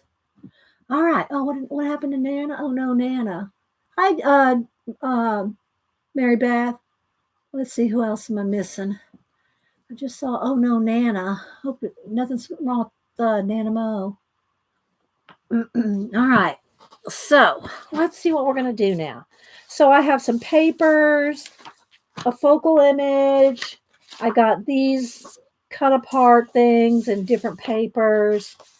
I got some stencils. I don't know if I'll need stamps. If I do, we can pull stamps. And then this is the journal that I made. Let's see, got my camera a little wonky there. This is a journal I made from the I always get the two mixed up. Dina Wakely, her papers. This is her collage papers. I took her book apart, her book of collage papers apart, punched holes in them, and put them in the Happy Planner rings. All these papers are hand punched. Okay. So the longer ones right here are the cardstock and paper from that book. And then on every other page, I have light sketch paper, a couple of sheets of that. And then I have a couple sheets of Canson mixed media. You know, the paper that's in those blue sketchbook journals, you know, sketchbooks that are blue, Canson mixed media. Then I have 2 of those sheets in there. So I can take them out and work on them and put them back. And then again, the collage paper, a couple of sheets of thin sketch paper, and then a couple of sheets of the Canson mixed media paper, and continues on through the whole book. Let's see, Nano's a new book I learned on Amazon, due out February 20, Cut and Paste, 400 Years of Collage by Patrick Elliott. There's a couple of books out on, I don't think it's 400 years, but there are a couple books out there on the history of collage. So that's probably a history of collage book, Nanimo, I'm thinking. Oh, trust me, I'll look at it. Eileen says, I love her papers. Yeah. So all I did was bought a set of the Happy Planner metal rings. If you make your own book like this, I would suggest spending a little more and getting the metal rings rather than the plastic ones, because the pages, especially if you cut it yourself, and you know, you may not cut everything perfectly because it's not coming from you know, the factory cut. I would recommend getting the metal rings because it's smoother to the turn. Okay, it just turns smoother on the metal rings. The plastic rings are fine, but they do turn much smoother. They turn much smoother on the metal rings. Thank you, Cheryl. Thank you for the super chat. Thank you, Dee Dee. Need to practice collage more. Aw, thank you, Cheryl. Cheryl, send me your address if you want to email me your address, and I'll send you a little collage pack. Here. And let me make a note that I'm going to do that for you. There's my email. Email me your address, and I will send you a, where's my little squirrel? Squirrel. Thank you, Cheryl, for the super chat. I'm making a note. Just send you some collage fodder. I'll send you some collage fodder, okay? Thank you, Cheryl. So sweet. Thanks, guys, for anytime you super chat or PayPal me in the tip jar, let me know your address and I'll send you something back. But I can't go hunting y'all down, so make sure you do that. Okay, so then half the pages in her book are cardstock weight, and then they have a duplicate in paper weight. And I just kind of mix them up. These are not in the order that the book was in. So like here's a paper one. And then a couple of mixed media, Canson mixed media. And then this one's a cardstock. And then a couple of thin sheets. And you can get this. I don't know if Eileen or somebody wants to put in Dina Wakely's collage pack book. It's in a book. And I was going to show you the book, but I can't. I don't know where I put the cover. Because, oh, wait. No, is that it? No. I kept the cover to show you guys, but then I put it somewhere where I can't. I don't know where I put it. Anyway, it's a collage pack of her paper. And I did shorten it. I think it was maybe another ½ inch longer. The book was about ½ inch bigger than this, maybe.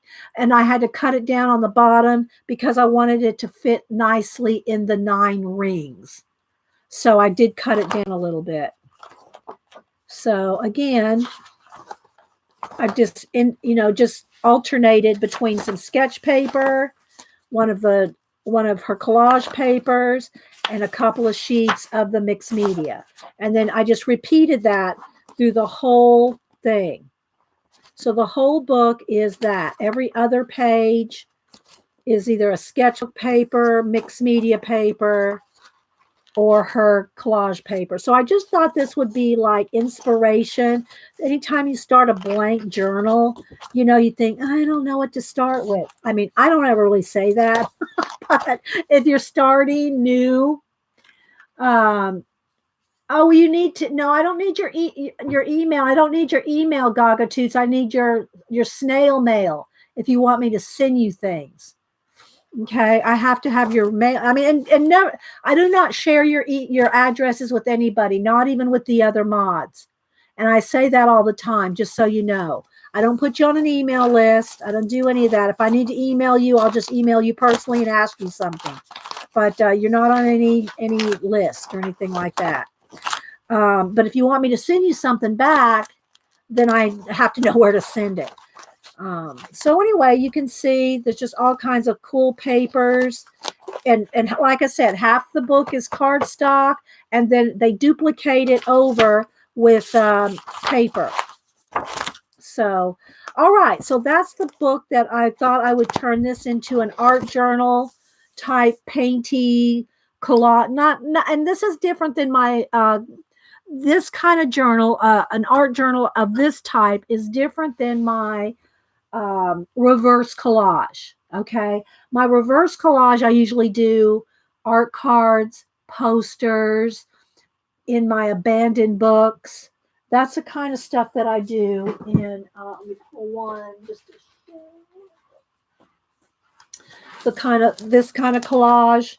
This is a reverse collage in abandoned books, and it's just different. It's just different than what I'm talking about, like this right here. That's different than what I'm talking about in a art journal type like this. Okay. Just two different animals, if you will. So with this kind of thing, I like to do painty, messy, stencils, splatter, paints, and whatever I can get my hands on. Whatever I grab here on the desk. That's that kind of thing. All right. Other than I did pull some ideas. I pulled some papers, got some stencils, and we'll see where it goes. Right. We'll just see where it goes. All right. So I'm going to set this aside. I pulled the 2 sheets out, and I'm going to do a double page spread here. And this is starting to get, I do have another clean sheet underneath. So I'm not really worried about getting this too dirty. I guess I could put a piece of wax paper under it. Just to preserve it a little better. Let's see.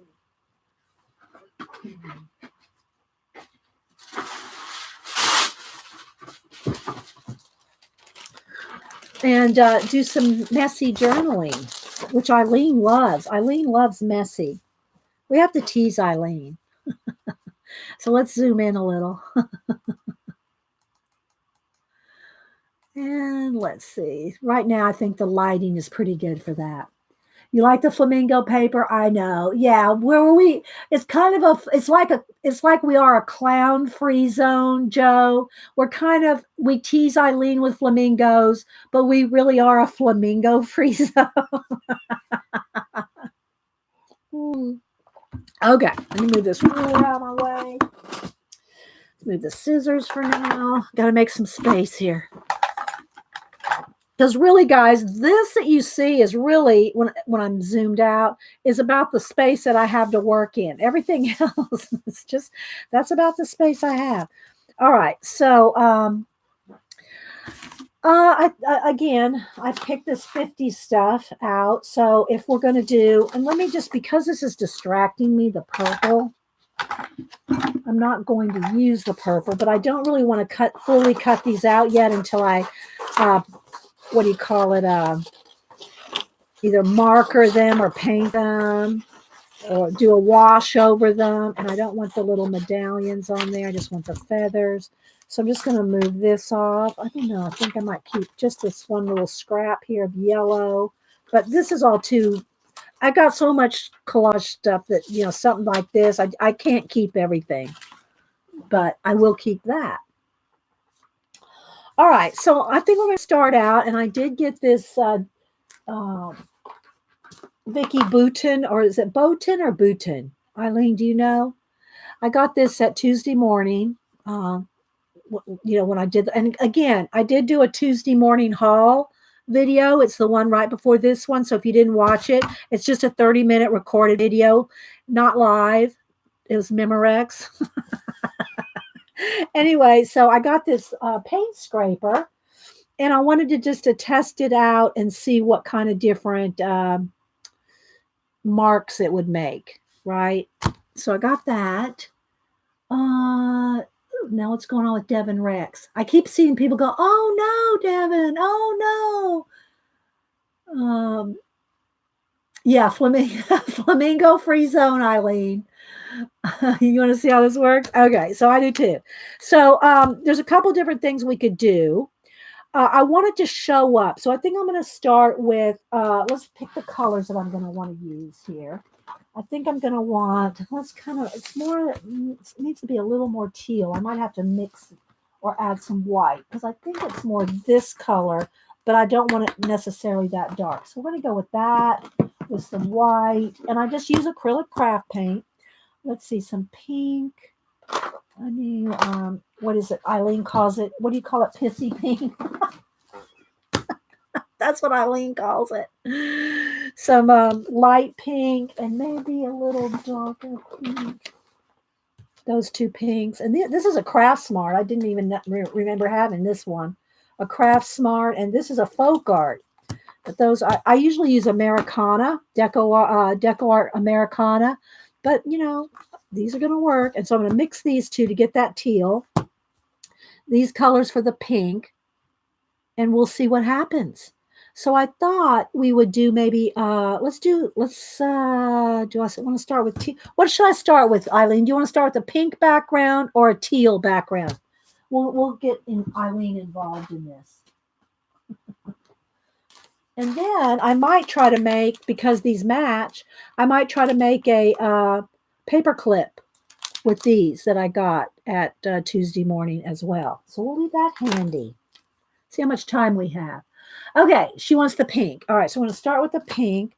So what I'm going to do, I need to find my, what do I do with my palette knife? Oh, here it is. So I'm going to put it on. I'm going to put it on with the palette knife, and then we're going to scrape it with this and see what happens. And I'm not gessoing anything. I don't know. Maybe I should should I put a coat of white gesso first, Eileen? Or white paint? Doesn't have to necessarily be gesso. It can just be white paint. Should I do that? Do you think I need to, do I need to coat the paint? Pink to cover it all up when you're done. Let me get a couple baby wipes now. Yeah, I'm just, it will just be a background, Eileen. It'll just be a background. It's called, these are old. This is Craft Smart and Folk Art. This one is hot pink. This folk art one is cameo blush. But they're the 50s colors. White first. Okay, so Eileen said let's put some white down first. All right, so there's our colors. This one's a little thicker. The folk art's a little thicker. The Craft Smart is a little thinner. But I just want to, you know, we're going to just scrape that on there. But Eileen says, let's put some white down first. I do have some gesso. I mean, I don't use it that often. But I've got a couple different brands. Here's some old Bob Ross gesso. It's still good. Got it on clearance at Hobby Lobby. It's normally $16.99. Got it for $4.24. Let's go ahead and put down a little gesso just because Eileen said so. So I'm just going to paint that on first. Let me get my brush wet. And where's my baby wipe? Keep my hands clean. So we're just going to have some fun with some art journaling today, guys. We're just going to have some fun. Okay, so let's just put down some. And this does help make your paper a little more thick. And if you don't have gesso, just use white craft paint. That's usually what I use. But I'm letting Eileen, and I don't want to say boss me around because that's what she does to Janet. But I know Eileen, you know, she's been around. She's one of the old timers that's been around for 9 or 10 years. And so we like to give her a little special attention every now and then. We give Eileen a little special attention. Okay, so, you know, see, it is going to, but it'll flatten back out. Trust me, guys, it'll flatten back out. All right, so let's put that here and let me get my heat gun, and we're going to dry it. Oh, well, I don't want to scrape it. I'm going to scrape it into the paint, Eileen, so you can see it. Because if I scrape it now, you can't see it unless I put ink over it. So I'm going to put down a layer of pink and scrape into the pink so we can see it on camera. Okay.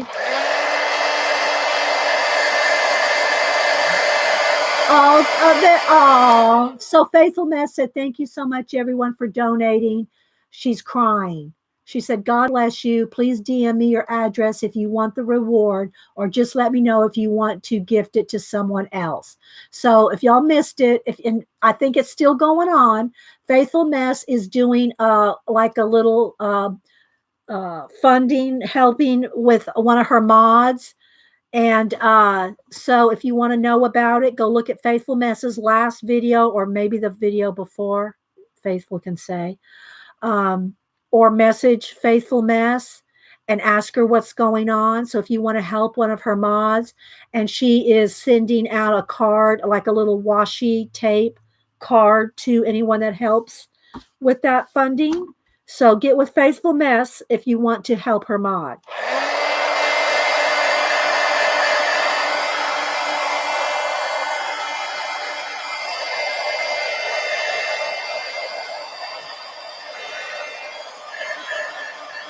Okay.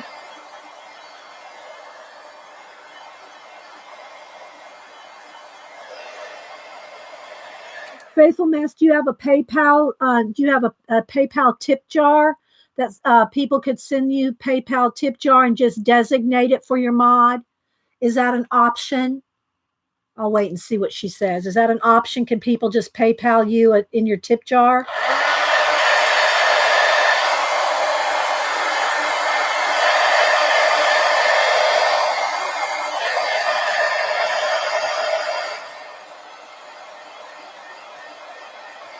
Okay, so that's dry. See, the paper's already flattened back out.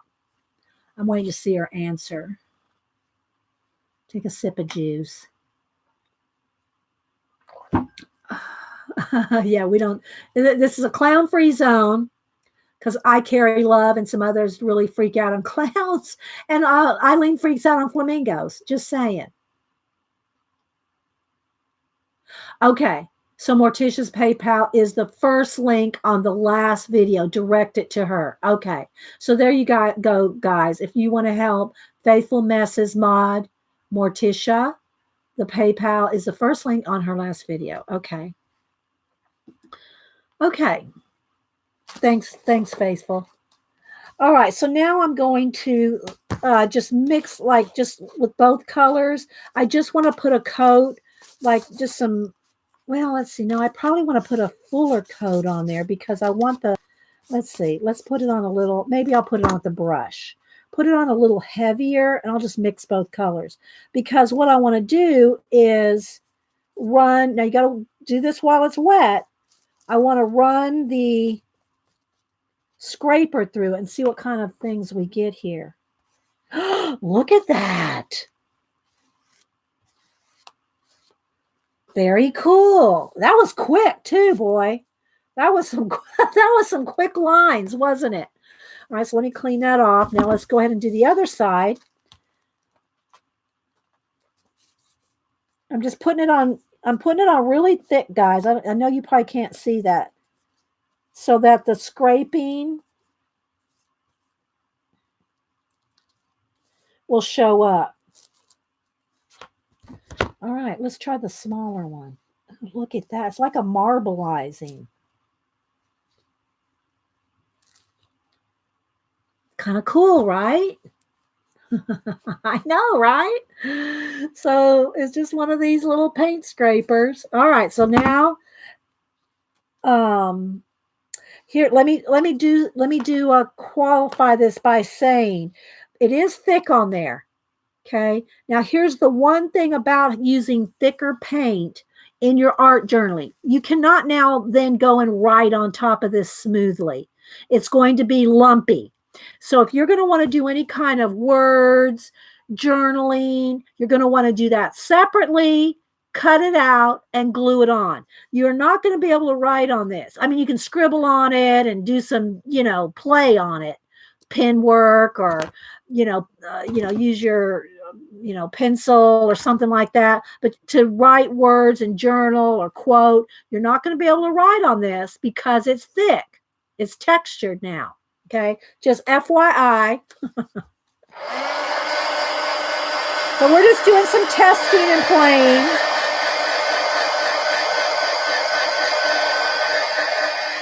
Give it a second to dry because it is thick. Yes, the scraper is new. Where's the box? Here. I got it Tuesday morning for $2.99. Vicky Bouton.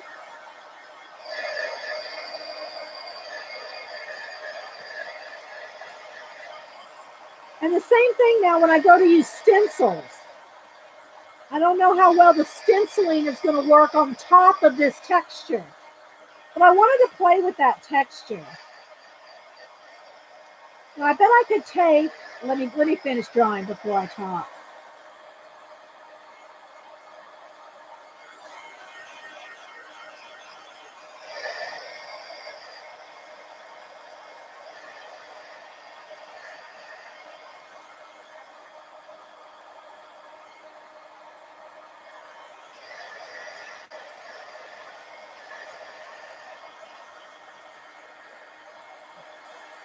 It's thick, it takes a minute.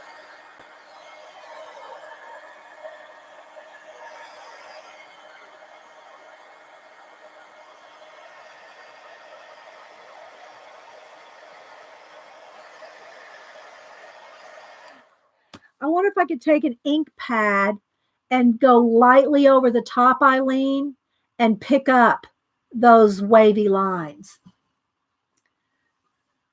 They have the scraper on Amazon. Okay, so Eileen will let you know that. Let me go over here to my ink pads. Hang on. I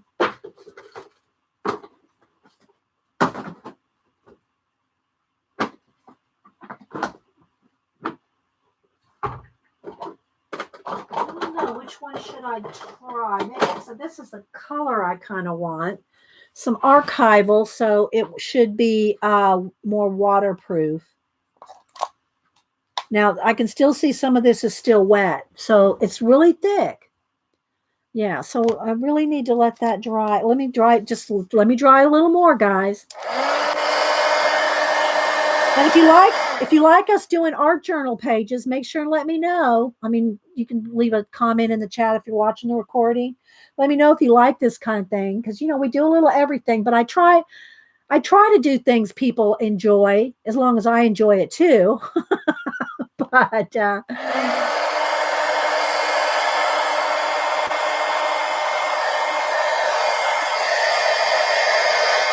drawing and sketching is still my favorite thing to do.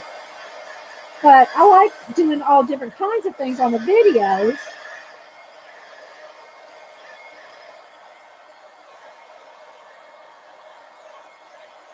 Okay, let's see if that's dry enough. All right, let's try now. Whoops.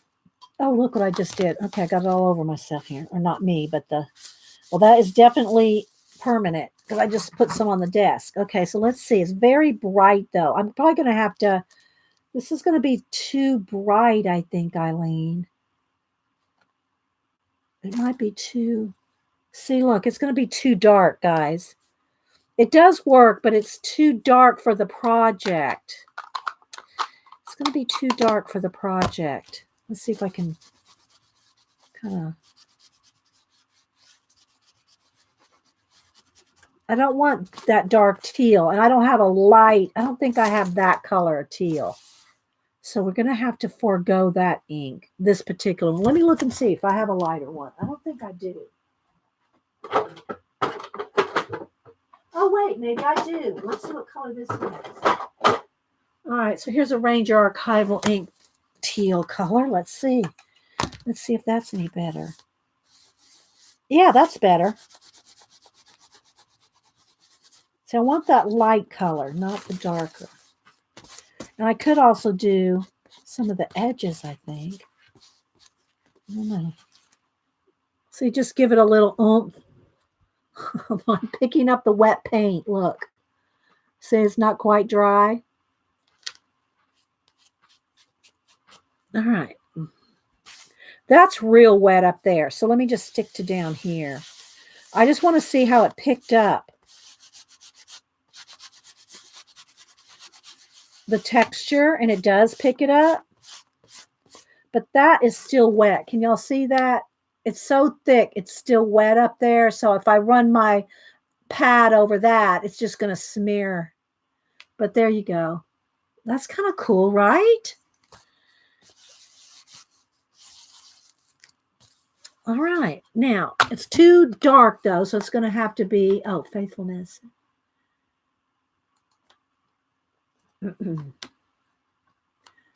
Okay, there you go. Thank you, Eileen. Thanks for putting that link in there. All right, so there we go. Let's see. Let's hit this with the heat gun again.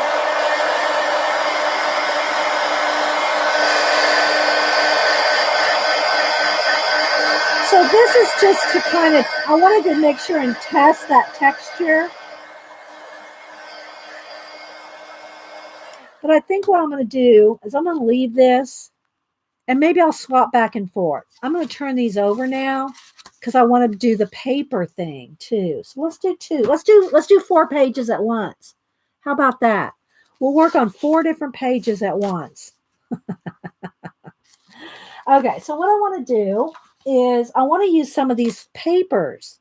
And the idea, though, is to have Catherine Anderson from her collage book. I think that's her. I'm guessing that's her. I don't know.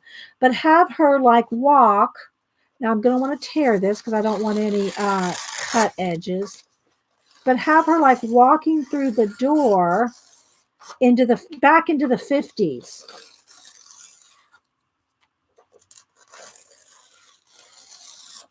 Okay. All right, something like this. But does remind me of okay, well, we're going to go back over with some other things. All right, so and I do love the flowers, and I do like that green edges. Some of this doesn't have much on it here, but we'll put, I don't know if I should get out my matte medium to do that too. Or do I just want to use tacky glue? So some of this color, some of that. I don't know if I'll need all this flowers because, you know, we're going to do some of that other too, but I'll tear it out just in case.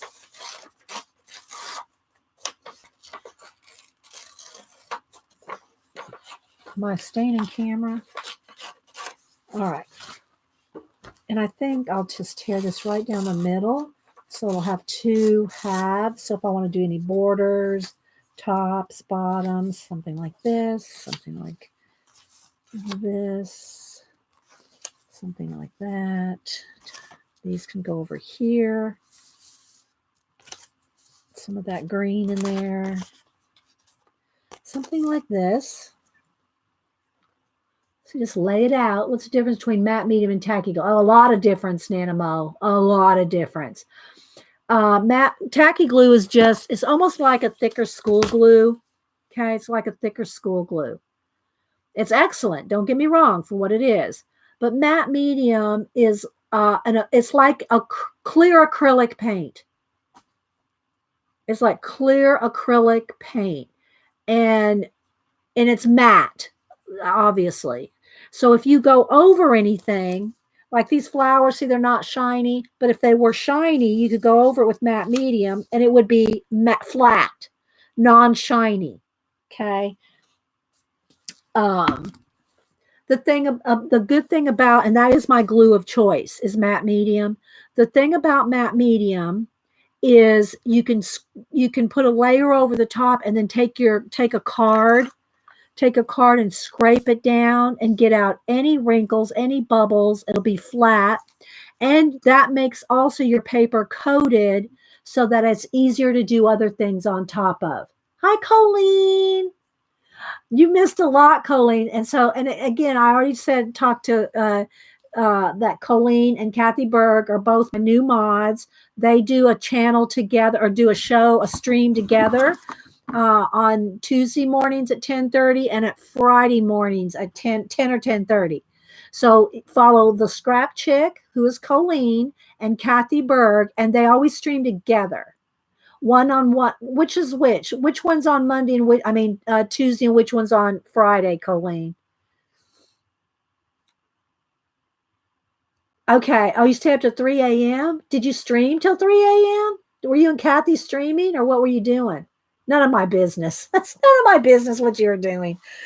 So anyway, maybe I will do some matte medium just because I do love my matte medium. Now, if I was just playing in this little journal here like this, guys, I'm going to be honest, I probably wouldn't get out my matte medium.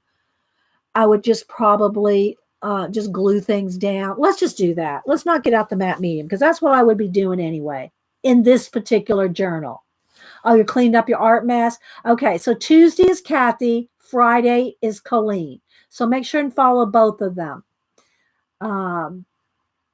Okay, I think I'll just either do that or maybe even a glue stick because this is thin. If this paper was any thicker, I would definitely use tacky glue.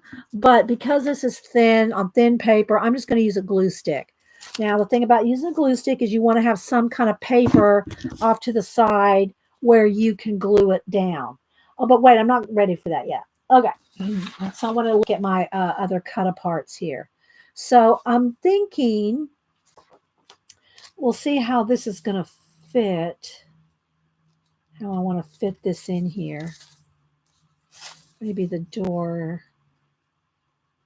could be over the flower like that. And then this one, do I want it underneath or the door on top maybe? I think I kind of like the flower on top. Let's go this way with this. That one, that way. If anything hangs over, you can always cut it off later. And then this one over the top. It's like the door's still showing there.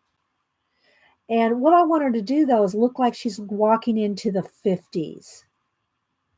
So maybe I should put that on this side and the 50s kind of carried over to here. I think I'm going to do that. I'm going to switch this around.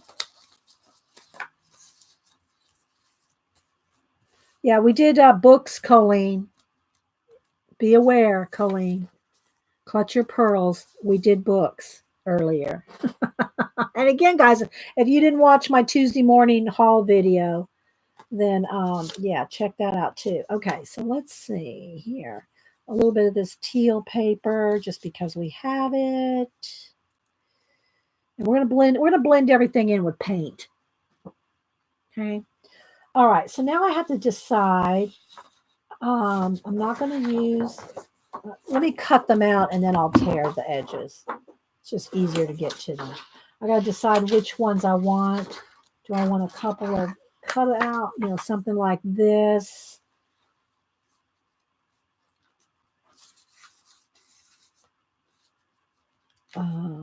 And then I want something on the side over here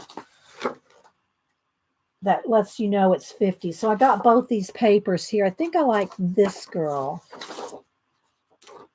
I just want something to show like she's walking back into the 50s.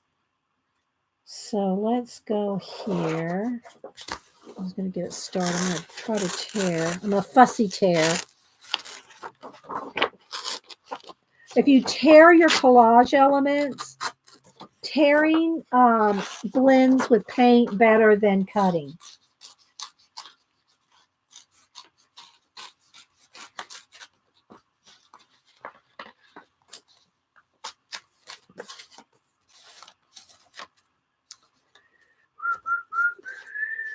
Too much paper here. A little too much paper there. All right, so I want her something like this, this.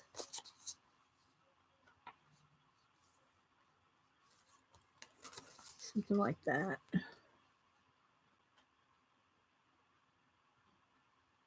CB and I posed for the 50s papers.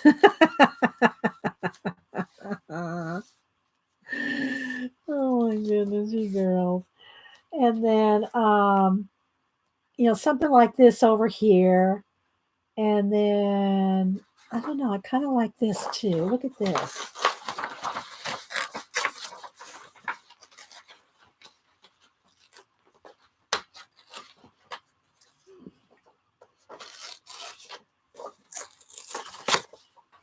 I don't think I need that camera, but it is very 50s. So is that TV set. I really want her up here.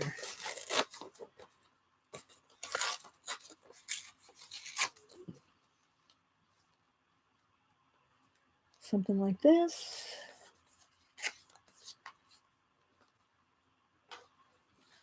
How we doing? How's it looking?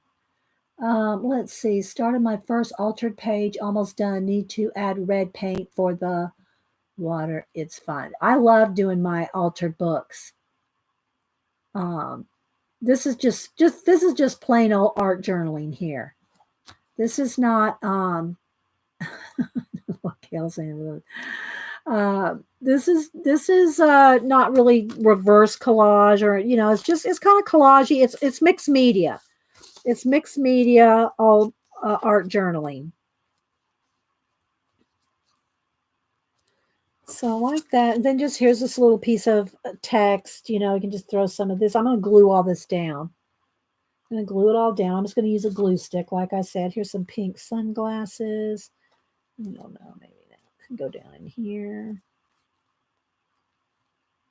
Just want it to look very 50s, right? Do I want the TV? I think I want this TV.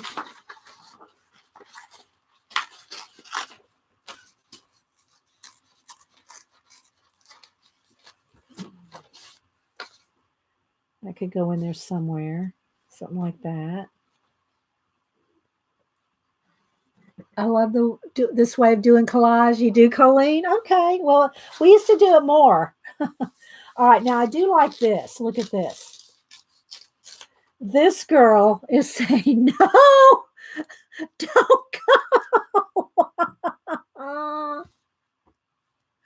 I don't know how much of the door I want to cover up, though.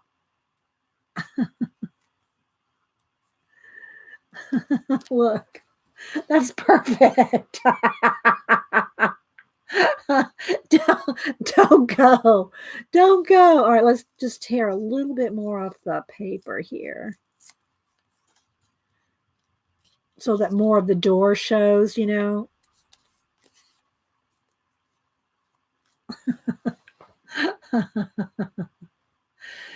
Two-sided paper hurts my head because you have to decide. Well, in this case, Cheryl, it came with 2 pieces of each. So you can have one on one and one on the other. Okay. All right. This girl, I need to cut off a little bit more of this white here, so it's not completely covering up her forehead. Like that.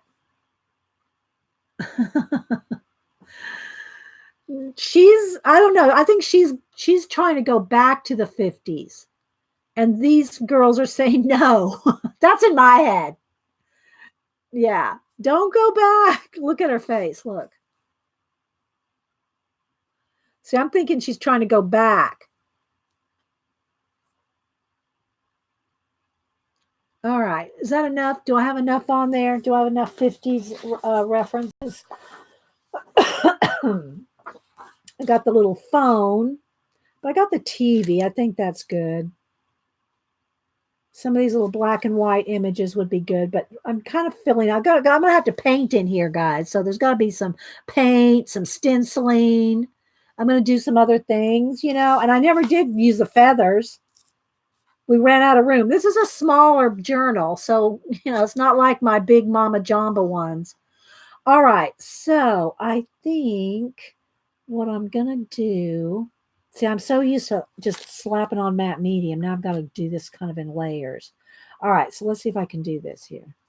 I'm going to just kind of slide this over. Slide this over where I'm kind of wanting it. Same for this. And I'm just going to start with putting down a glue stick. Be easier, I think. I don't know. We'll see how it goes. So I'm just going to cover the whole thing with a glue stick just to get it started. Then we're going to start with,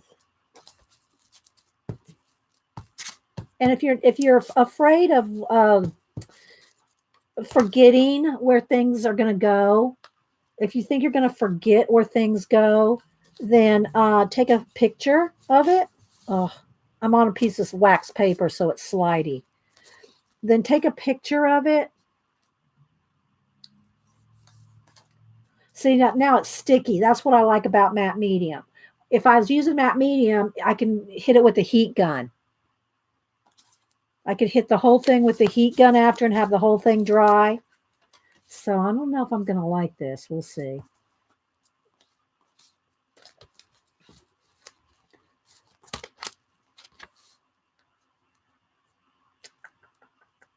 Let's take off this little bit here. Because I want that right on her head. Take off that little bit there because I don't want to cover up the hole. Something like that. And I'll cut off the edges there. Woman walking away looks like your mother did 40 years ago at the same age. Yeah, probably all of our mothers or grandmothers won. Okay, so let's see.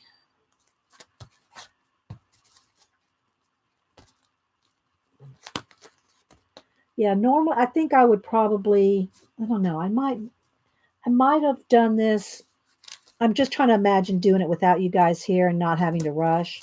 I probably would have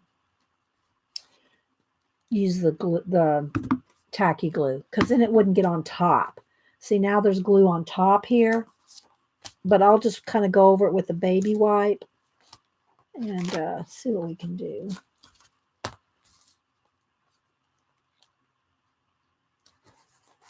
And then a little bit of this green. Which will get blended in. This is all going to get blended in when I paint. All right. So let's take a baby wipe and just kind of mash it down this way and get rid of some of the glue. Oh, wait. I didn't want that on her eye. Let's peel that off. Where's my scissors? I don't want that flower in her eye. There we go. Yes, these are papers I got Tuesday morning. Yeah, and that's why I want to use them. The flowers, though, these are out of the pack here that I showed. And Colleen, you missed it. You missed the flip through the Daphne's Diary paper pocket papers. That's what these flowers are out of. All right. Now let's go over here. And again, I need to tape this down because I keep sliding. It's bugging me. Oh, look, I just pulled a little stamp out. Oh, that matches kind of. I'm going to just tape down my wax paper so I'm not sliding it around. Oh, wait. Let's put it on the camera, though.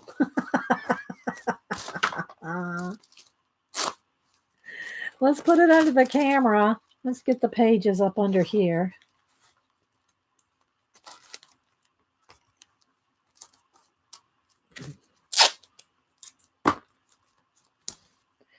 All right.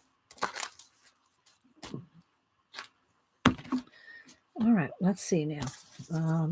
Let's go back to the gluing. I know she's in the corner up here. And then these flowers. Oops.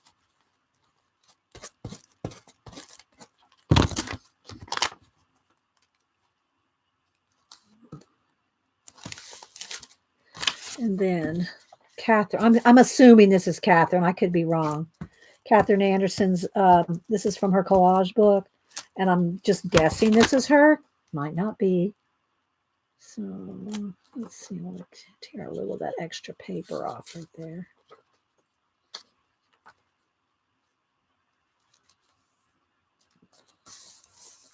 And again, I'll take a baby wipe and mash it down and get rid of excess glue at the same time. All right. Dawn, I love that paper pocket, but expensive. Yeah. I think it's worth it because I'll use it. But if you don't think you're going to use it like Eileen, then it's probably not worth it. It's like $34, guys. But I had, and if I didn't have a discount, it was 15% off my total purchase, or 15 or 20% off my total purchase. And I have a Barnes and Noble membership, and I had a gift card left over from Mom for Christmas. I may not have bought it otherwise if all those factors were not in play, because it is beautiful. Don't get me wrong. It is beautiful. But it's not cheap, but if you're going to use it, you got to say you're going to use it, you know?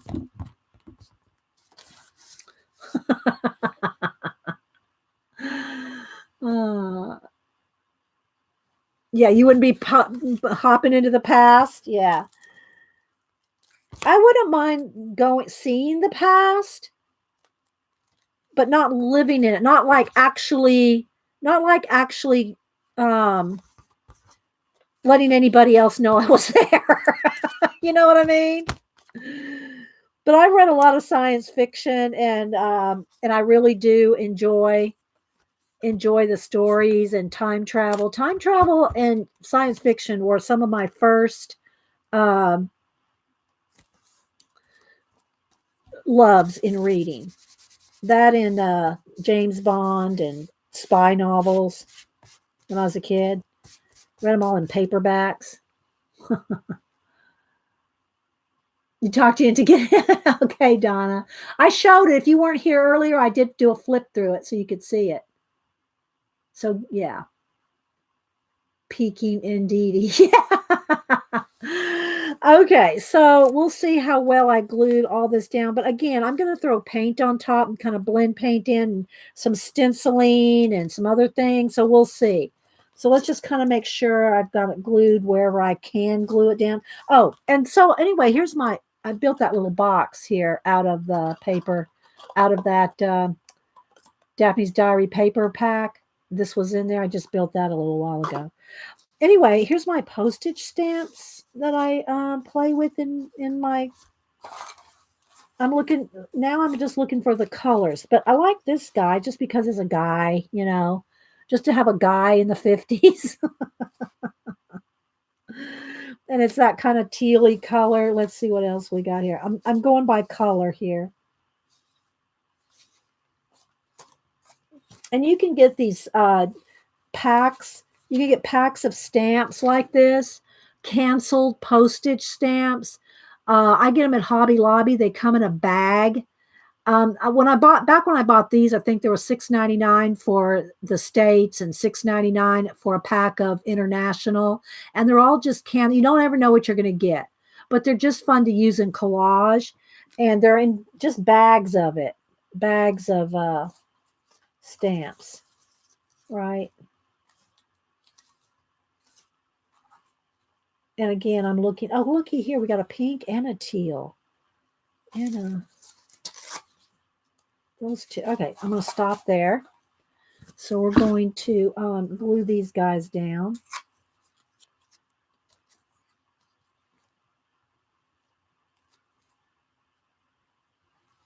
I don't want them too centered up.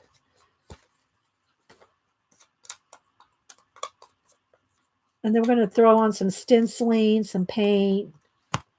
Have our little fifth story going on here. And yeah. What will or where are you going to pay? Wait for it, Donna. Wait for it. Do a little, it's just, you'll see. I think I'll put him upside down.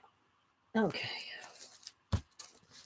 And again, I should have used tacky glue on this because it's a little thicker. But we'll see how it works. We'll see how it goes. All right.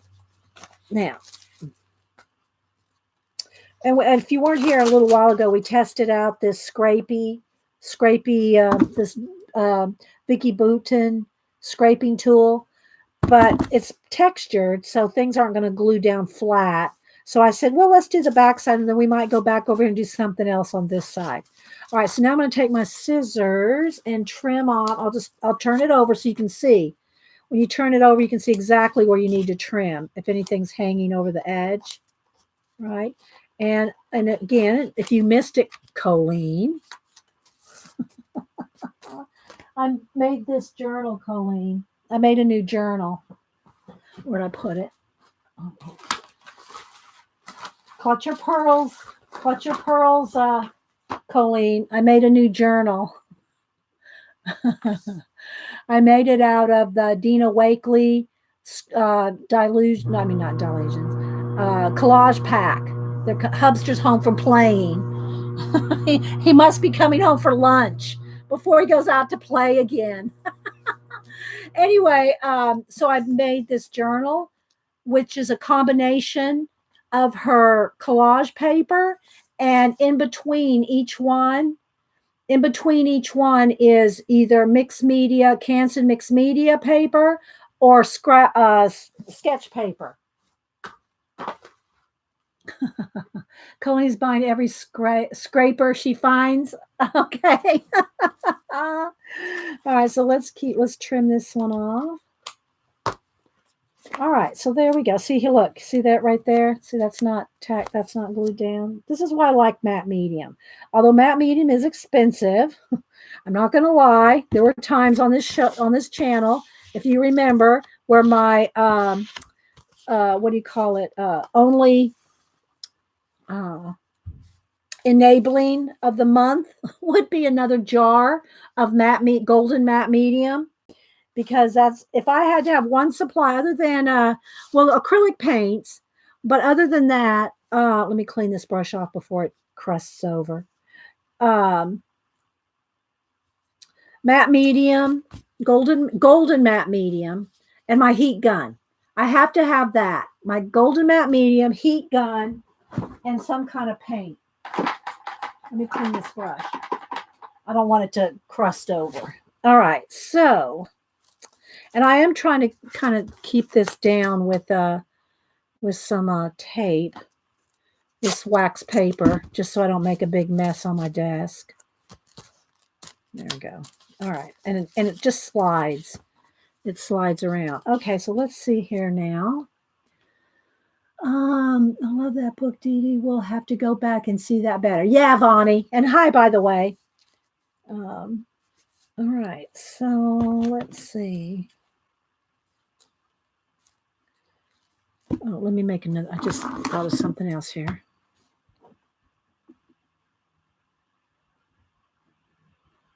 Okay, I keep all these little notes. Everything is on a Post-it note, and this little squirrel one I've been using now.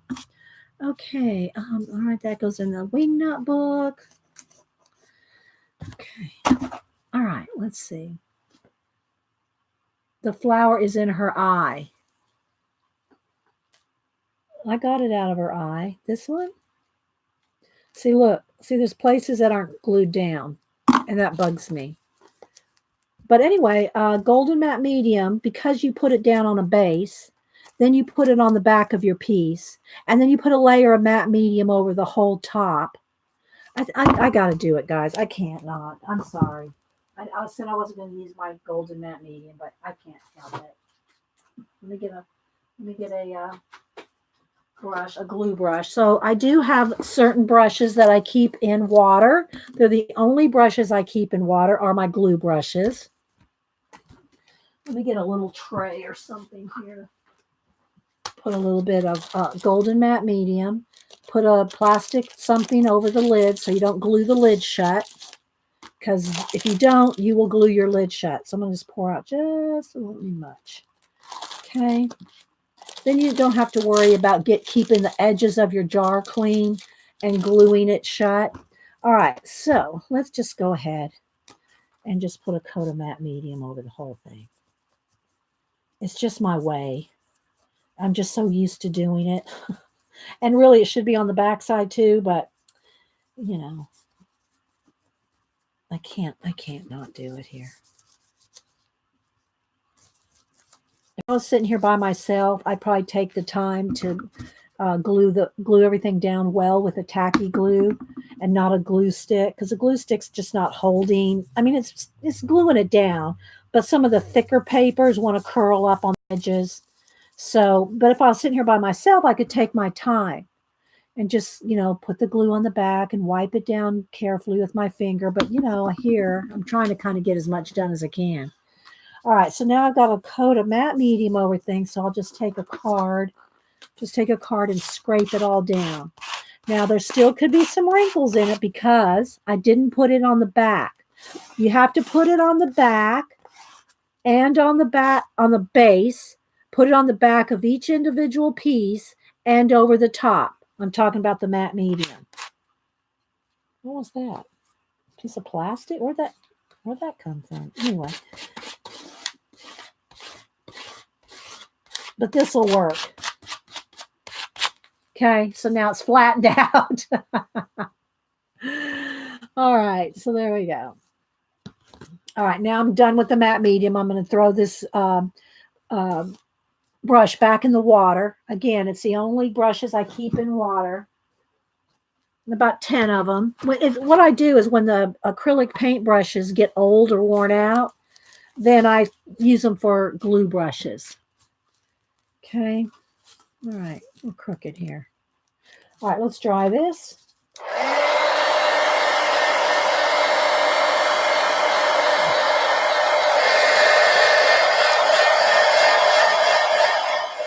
Oh, yeah, the scraper, yeah, that's on this side. We tested it out. I'll probably do something on the back here. I don't know what yet.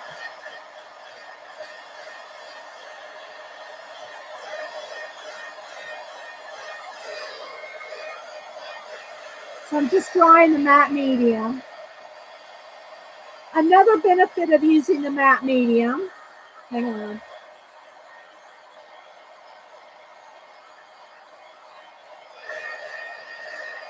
Another benefit of using the matte medium is if I go to put paint on it, I can wipe it away real easily. So for instance, these scrapbook papers, if I did not have matte medium on there and I put paint on her, it would not wipe. You might be able to get some of it off depending on the type of paper. You might be able to wipe some of it off with the baby wipe if you're quick and get it when it's wet, but you couldn't do this. Let's get a block. Okay, there's matte medium on there. Now I can just take a baby wipe and it's going to completely come off. Do you see? It's because it's coated with that acrylic matte medium that you can do that. So that's one of the benefits about, bye Dabbler. Eileen is leaving. Bye, Eileen. Oh no, Kenny's leaving. Okay. Bye, Kenny. And, so you can wipe away your paint. Yeah, you can wipe away your paint if you've used the golden matte medium. All right. There are other matte mediums, but you need to test them before you spend a lot of money because some of them are gritty. Golden matte medium is creamy, smooth. It's not gritty at all.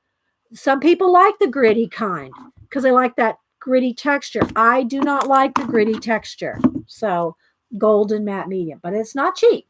Just saying. Okay. There goes Hubster again. He must be going back out to play. We're teasing about that earlier, guys. All right. So now I've got my Patty Tolly Parish stencils here. So I kind of think this one kind of looks kind of the retro 50s more than this one or this one. I think we should go with this kind of, this looks very retro 50s to me, right? So what I'm going to start with is, let's use some blue, I think, because then we're going to lighten it back up. I'm going to put some, like the blue down, and then I don't want it quite this dark, though, so I got the white out to mix it up a little.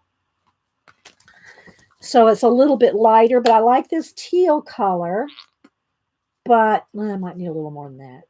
I like this teal color, which is desert turquoise. I need some more baby wipes.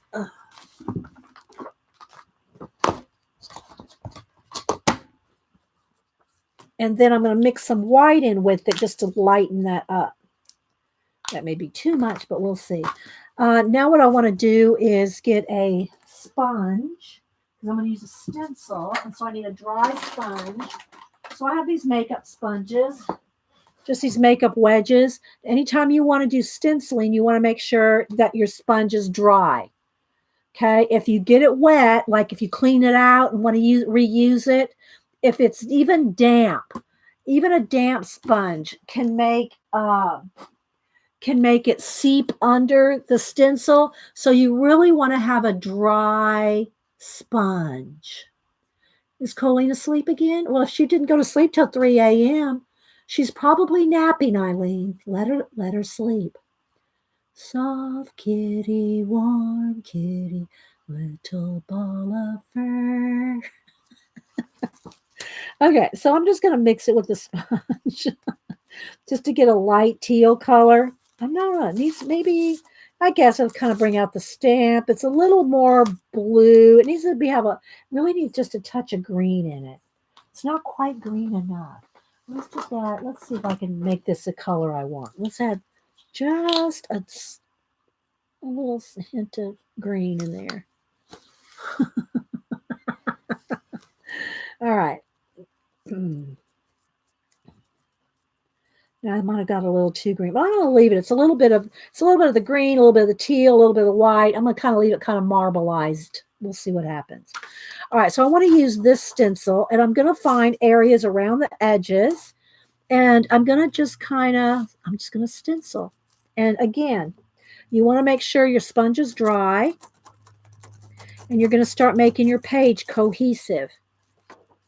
Okay. The stencil might be a little big. I kind of want that, what do you call it? Squares to kind of show up, but we'll see what happens here.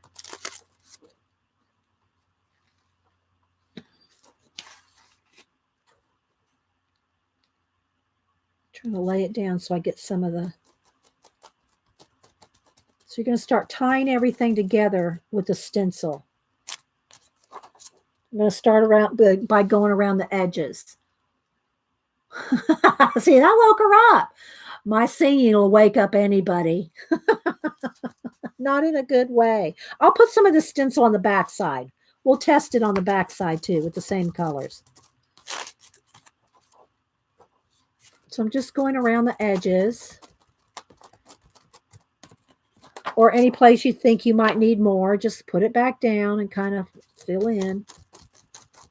I'm not worried about trying to get it all lined up and matchy-matchy. I just want that design going on around it. Say, all right, so now let's put this one over here and do this. Get a little bit more paint. It goes a long way because it's smashed into the.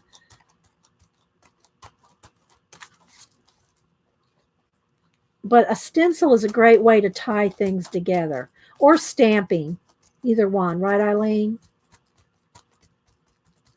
Eileen has probably taken more classes with the most famous of the mixed media world than anyone I know.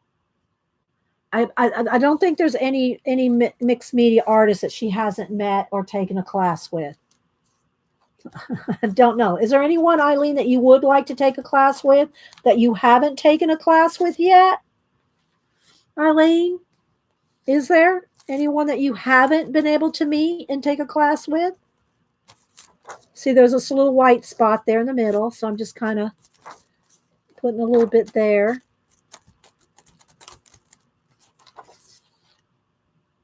Not sure. I don't think so either, Eileen. I'm pretty sure there's not. Okay, a little bit more paint.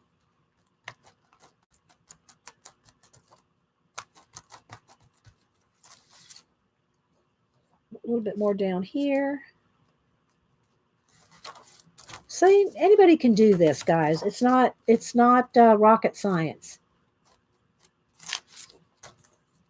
Just find some areas that you think might need just a little bit more paint.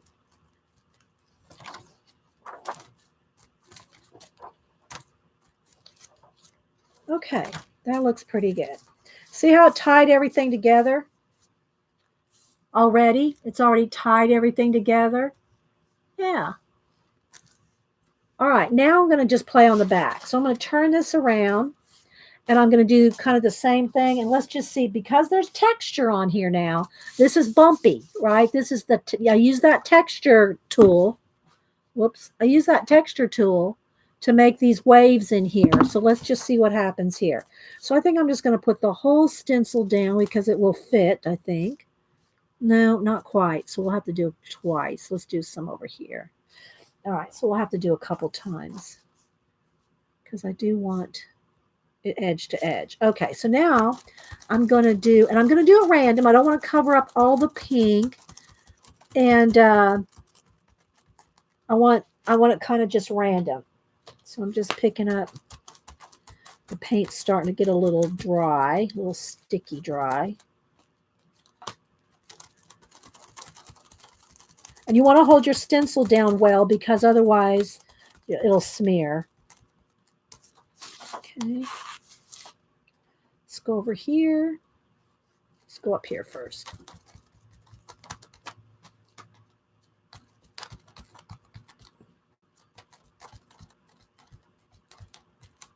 So I'm going over some of the pink as well just to get some of that checkerboard flavor in there. And if there's any places that you don't, you think you need more, just set it down and put a little more. Okay.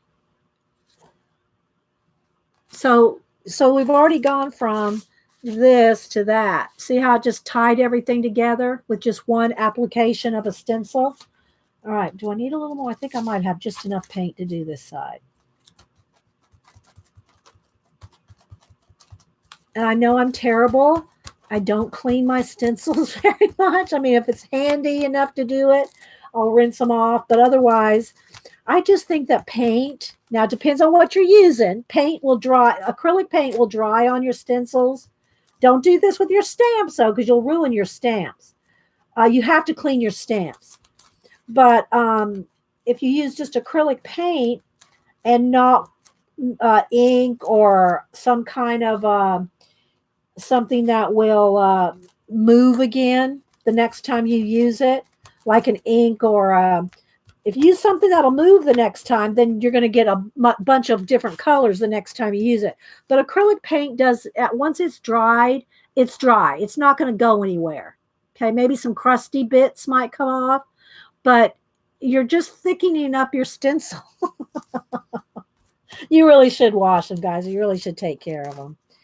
But so I'm just kind of going along here and filling in along these edges because it is in a ring, it is in the ring bound, the Happy Planner rings. So that's all going to show.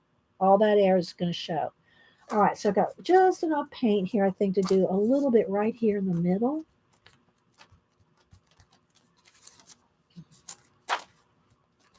Okay, now I'm going to throw the sponge in my water bucket side of the thing. And then I'll clean that out later. But you can always, if it dries, you can just cut the end off of the sponge, cut it off, and just keep using it. Okay, so what did Cass say? Everyone's laughing. Okay, all right. Now let's go ahead and dry this side. Make sure the other side's dry.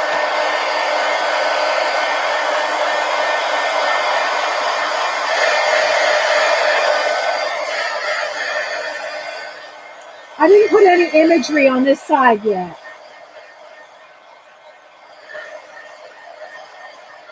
Again, because this is texture, it's going to be a little more to glue things down. So we just went to this side. But I did want to test out. I did want to test out that scrapey tool. All right, so now let's see. I think we're going to do some painting. So now we're going to probably go back to some of the pink and the white. I think I'm going to do a little paint scraping. Might scrape in a little bit of, you got to kind of just play with this to see how much you want to put down. Can y'all see that? And I've got two colors mixed in there. So I'm just doing a little bit more, kind of like how the stencil is blending everything in. I'm going to just kind of let some scraped paint. I'll hold it up closer here in just a minute. Some of the edges, I think I need a little bit lighter and a little bit more white. So I'm going to put both. I'm going to put a little bit more of the light pink and a little bit more white. So we'll use all three of those colors. And so here you can kind of see. See how scraping it in? See how that's kind of blending that in? Kind of like stucco does. Okay. So I'm going to get a little bit of the pink and the white. And it's kind of thick, you know. It's kind of, you put it on thick on the palette knife, and then you just lightly scrape. And because there's matte medium, if you get somewhere you don't want it, you can wipe it away because of the matte medium. So just light touch. If you get it somewhere you don't want,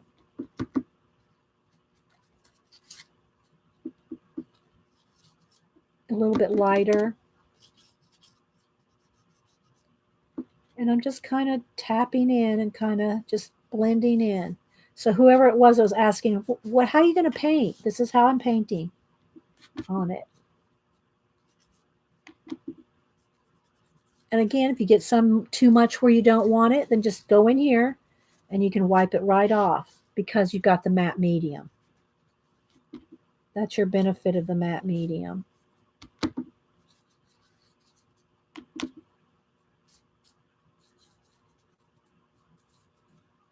And again, it's making everything cohesive.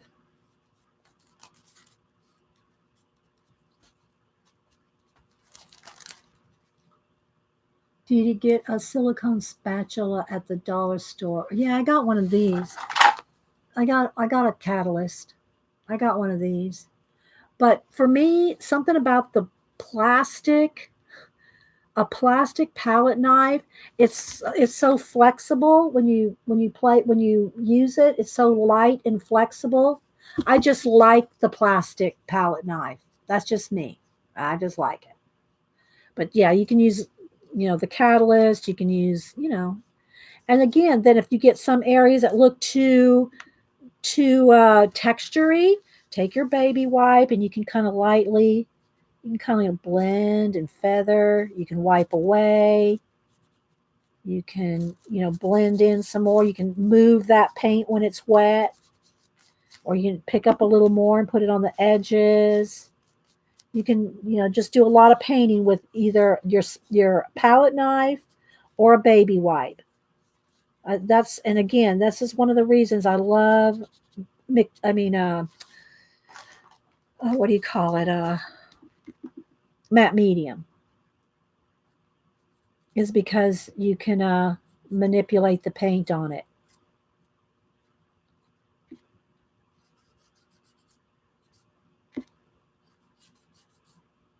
So I'm just going to kind of go in here. Just put it wherever I want. And if you get it somewhere you don't want, like I got a little too much on her arm, just wipe it away. Okay. You like that effect? It is fun, Nanamo. Nanamo, you've done some of this stuff.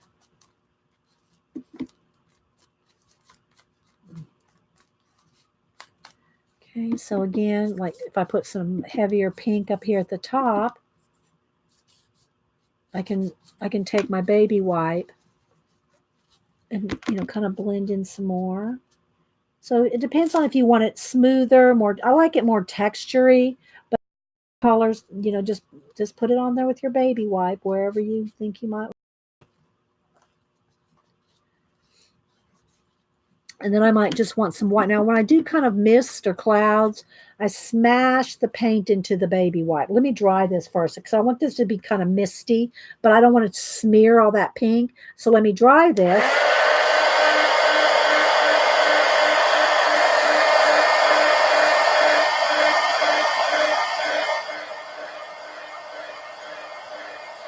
Only for Janet's this year. Still got baby clothes. Oh, okay.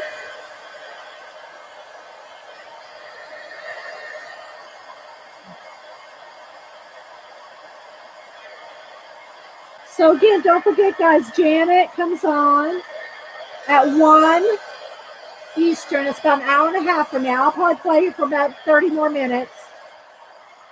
Hubster's off today. So we'll have some lunch, and then I'll go out for my walk in the 20. Let's see what it is. It was 27 earlier. Let me check the temperature now. Let me see how cold it is. Where's the weather app? 34. So it went up from 27 to 34. I'll still be wearing Wolfie.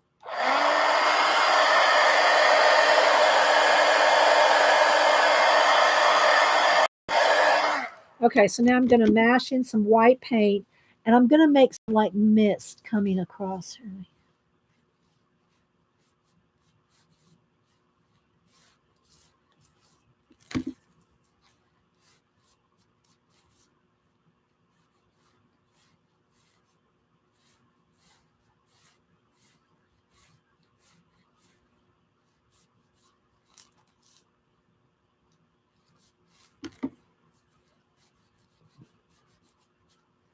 And again, if you get too much or want to move some around.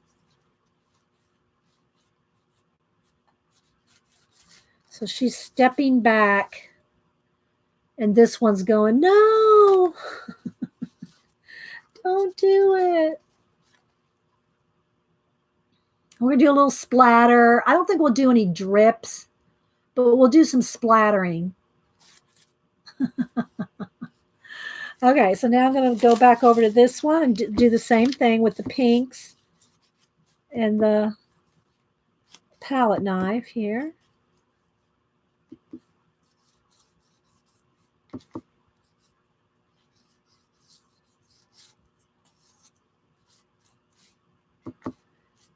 And again, you can go with your baby wipe and kind of move some around, put some on the edges, any place that you think you need more color.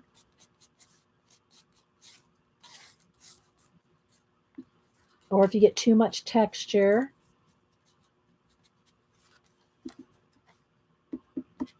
So it's not hard, guys. You can do this.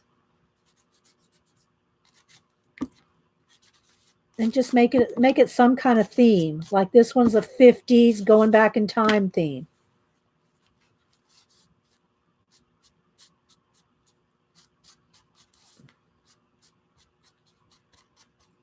Okay, let's cover up a little bit there.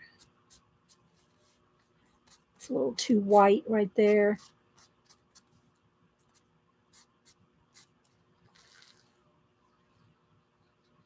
Okay, let's dry this.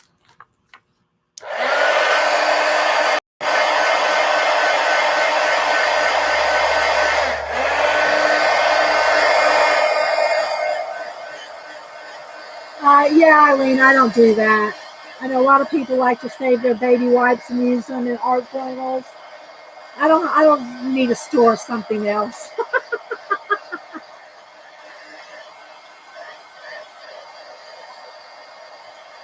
The ones to save, if you do save baby wipes that you've used, the ones to save are ink, because the ink is so vibrant.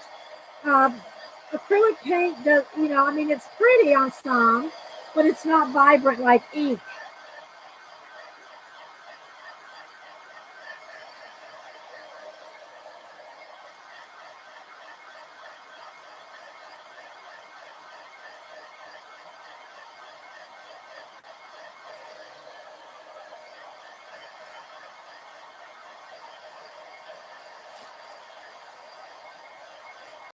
All right, so now I'm going to go back to the white.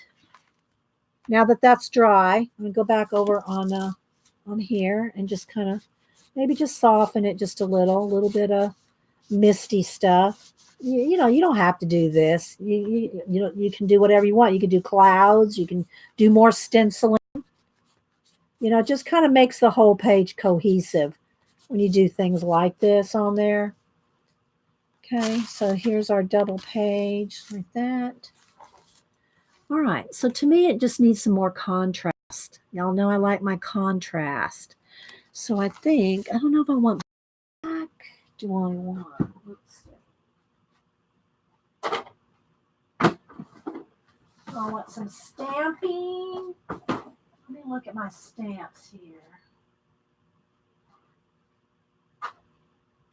Let me pull this tray over. I've got tons of stamps, but this is the one I had out last week. I want a lot of my hand-carved stamps. Let's see if there's something in here that... Moon Pie! My Lisa Scott Moon Pie. I love this stamp. This is this was her very first time she ever carved a stamp. We gotta put at least one moon pie in there. Let's see. Let me get some archive ink here somewhere. Or some stays on. Let's see. I think this is. Let me see if this is my newer one. And I'll do a test on a piece of paper just to make sure, because I think this is my newer one. That's not dry.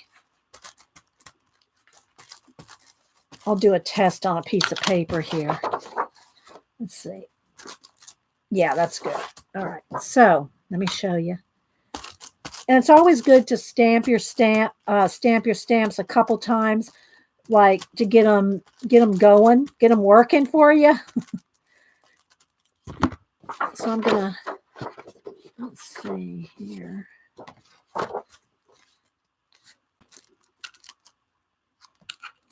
So Lisa carved me a moon pie stamp a few years ago. I love this. See the moon in there too? And if anybody of y'all do not know what a moon pie and RC Cola are, you've never visited the South. So I think I'm going to use this as like a motif. There may be a little bit showing here and there.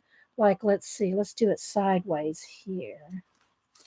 Because I want some black contrast in here.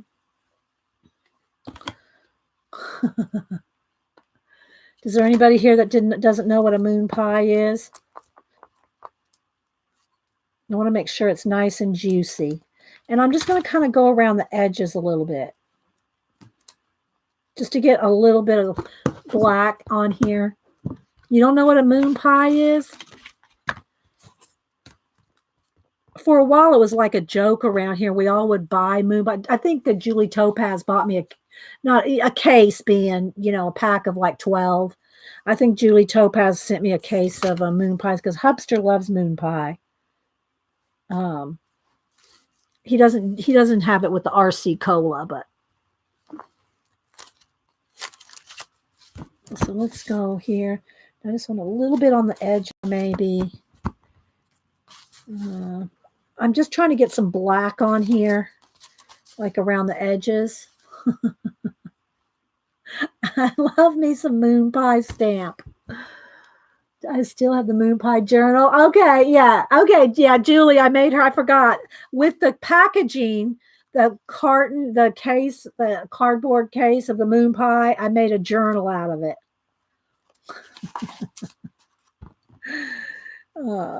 And you can use whatever you like, guys. And it's not even perfectly stamping every bit of it. It's more, for me, it's a little bit of the image of moon pie, but it's about having some black contrast on here. Now I might get one to show up here at the top. Let's do it. Let's try to do it this way. Try to get the whole thing in there. And I'm going over texture too. So it is going to be a little, there'll be a little of that.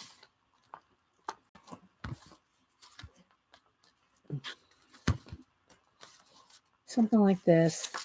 And then you can always soften it with some more white. Let me dry this and maybe we'll do that. Let's see. Do I need any more? I need any more moon pie. Maybe just a tiny bit. Let's put a little bit right here. Kind of just adding a little bit of a border. Let's see.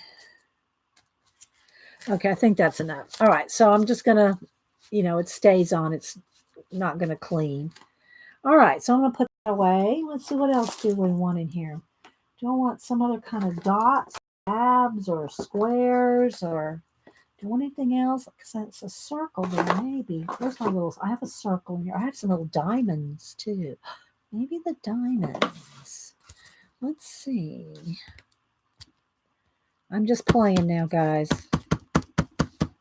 And you can always put some more gesso over it to lighten it, brighten it.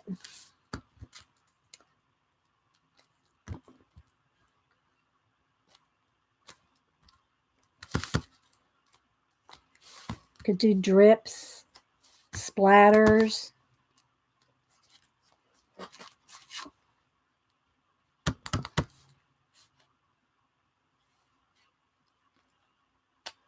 Uh-oh, that one's a little crooked. I was trying to do them all straight up and down.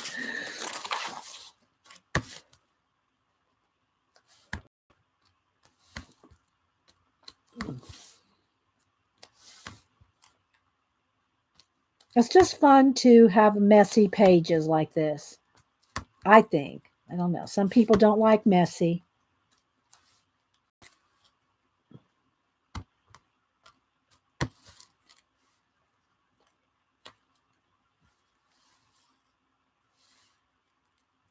But it's like freeing. And the thing about doing stuff like this, guys, when you're able to do stuff like this, then when you go to do other projects, you'd be surprised how you're not afraid. Okay, we got a troll. Thank you, mods. You won't be afraid to do other things when you do things like this. It just frees you up from being afraid of a blank page. You know, so let's dry this real quick. Let me put this stamp away. All right, let's move this out of the way. I'm going to dry this. All right, don't want all this to fall on the floor. I got my stack.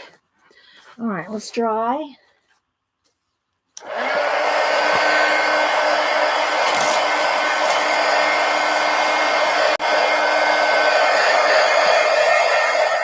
You like the colors? Yeah, it's that 50s retro colors, right?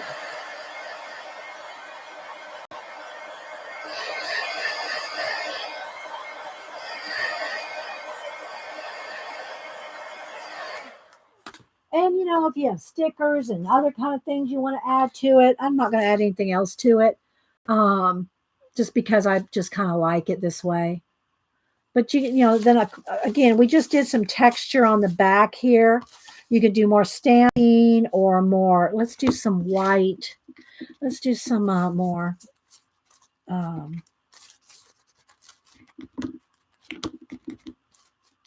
Scraping, just because we can. Use up this paint.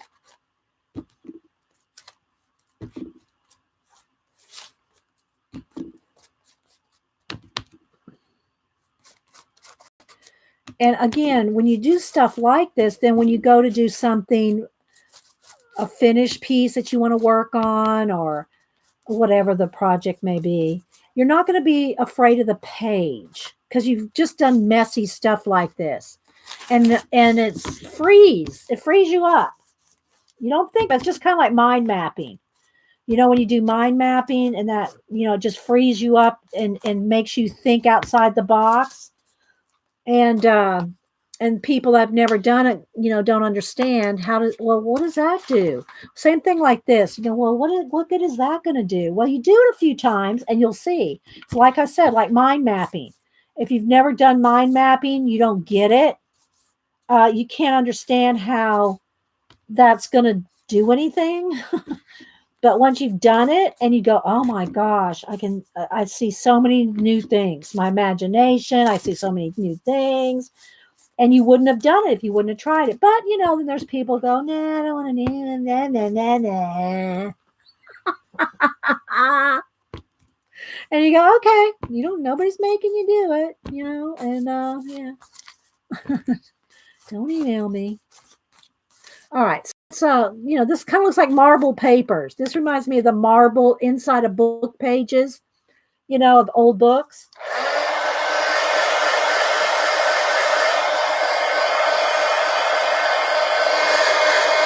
You need that scraper, Eileen? I'm sure Amazon has already it's already in your cart. And then another thing you can do. Now I'm not, I'm not proficient at digi like Eileen and using your own papers and stuff like that. But you could take a picture of this and use it in your digi backgrounds. Eileen is really, really good at that. Taking her painted pages and reusing them. It's already in her basket. Okay, Kathy and Colleen are doing Pam book. Oh, okay. So they're doing all the lots of layers. Yeah. Trust me, guys. And go make sure you do check out Colleen Scrap Chick and Kathy Bird. There are thousands and thousands of mixed media and layering and altering online. You just gotta play. Just pick a couple of colors. If you don't know what you want to do, pick a couple colors, pick a little bit of themes, I might want a little bit more white in here. I don't know. I don't know. I might want a little bit more clouds, like she's going into. I should have thought of this a little bit sooner because I've kind of covered up a lot of stuff. But like she's going into the cloud, she's going into a door to the past here. And that could be a door in her mind. She's thinking about going into the past, what it was like in the past. And I'm not quite loving that. I'm not loving that. It's too much now. Where's my thing? I think the mist was enough. I think the mist is enough. I don't think it needs more. Let's go back with just a little bit of that mist right in there.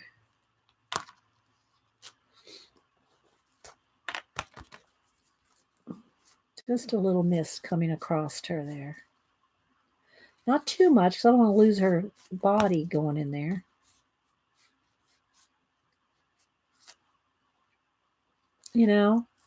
Like she's going into the past in her thinking, in her dreaming, in her imagination.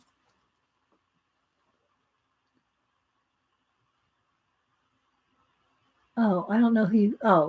Oh, yeah. Kick trolls out. Y'all got the combat boots.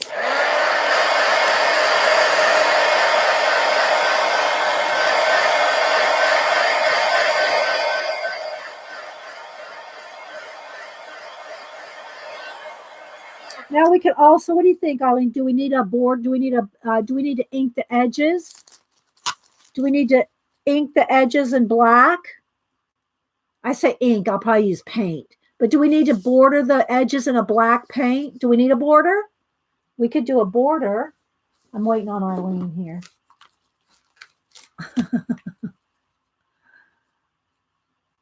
Yeah, you do what you need to do. I trust my mods.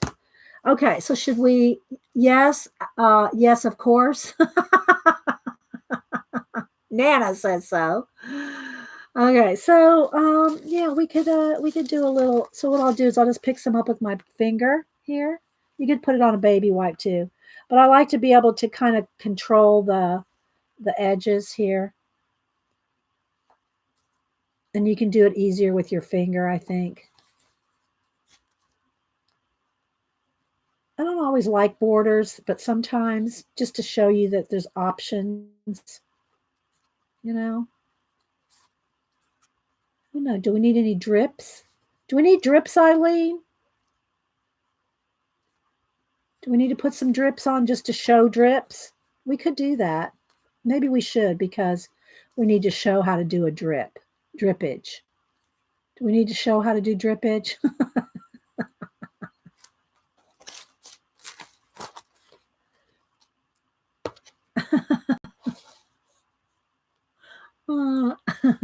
Oh, yes, this is messy because, when Eileen tells you to do something, it's going to be messy.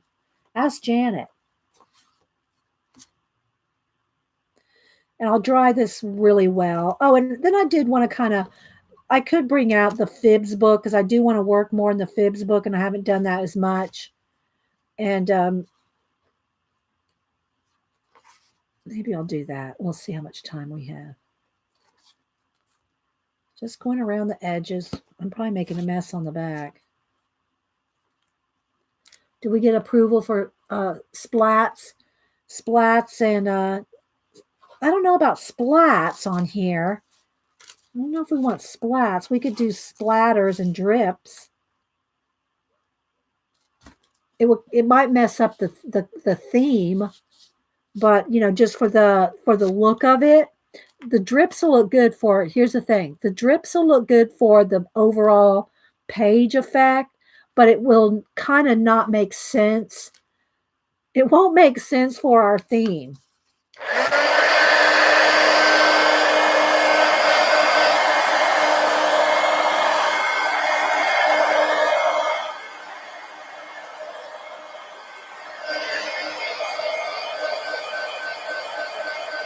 Jansen, splats are always good.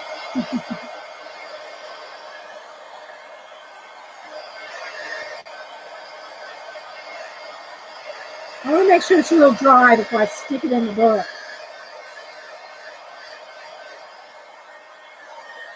All right, splats and drips it is. All right, so let's get my water here, and I got my black paint. I'm going to water that down. I need to fill my jar up here. Okay, so I'm going to water that down. Let's get a nice soft brush. Let's get one of my Japanese calligraphy brushes here. I'm going to just wet it down. Okay, so we're going to do a couple of splats. I'm going to tap it off on here first, and let's see here. All right, so I'm going to do some splats.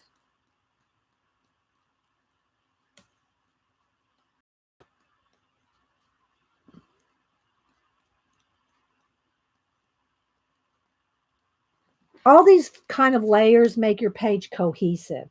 But at the same time, you know, some of it doesn't really make sense for a storyline, you know, for your story in your head. It doesn't necessarily make sense. It doesn't have to make sense. I'm not saying that it has to.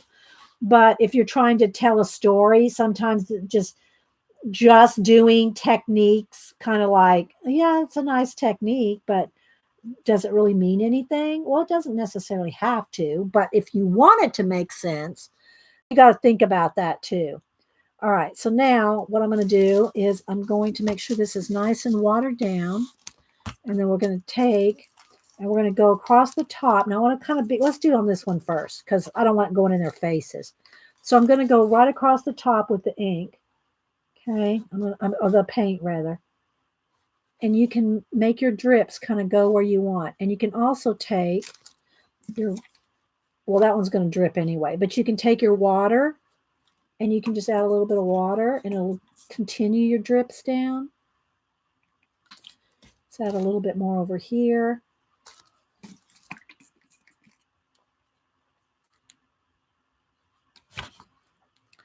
Okay, so I think that's enough on that one. Put some there. So let it drip and add a little bit of water. It'll go right off. See? Maybe one here, maybe one kind of. I don't mind it going down in her hair, but I don't necessarily want it. Well, it did kind of go over her face a little. There you go.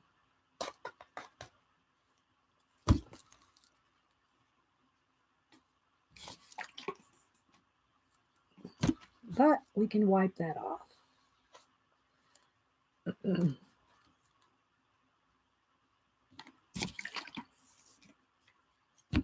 Okay. A little too much drippage there. All right, so let me throw this in the water. Let's dry it.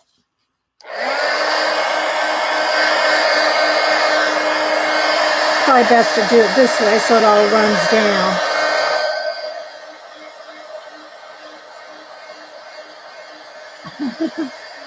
OCD with the dripping.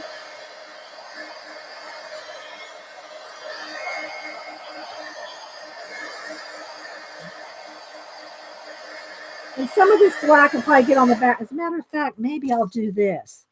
I'm going to do something else here. Let me get that brush back. Hang on.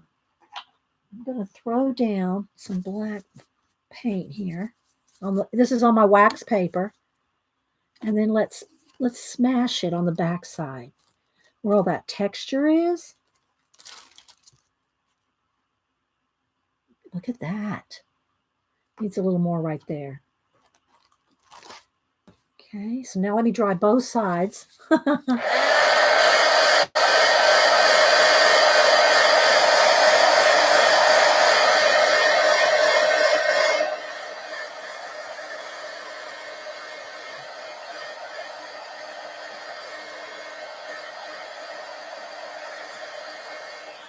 Turn it over.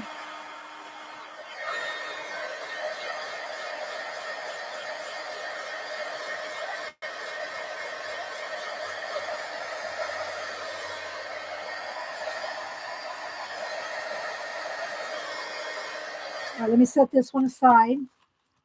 And let me get this little bit of paint off her face right here.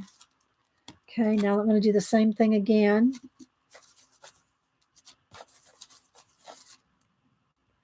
Might be a little too, let me water it down just a little. I'm going to do the back side of this one.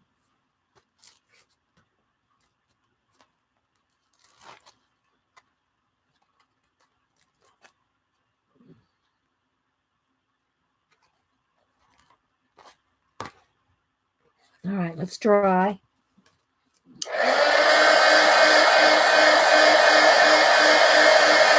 Make your own pasty papers. Barb Owen does some pasty papers.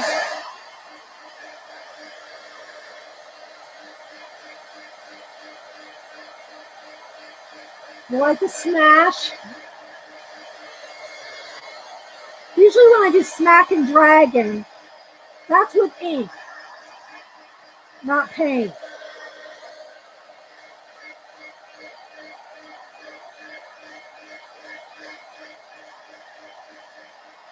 Well, I think I have time to do one more technique for you before we go. Because I want to use that tool again, because we have to entice Eileen. So while this is kind of sitting up,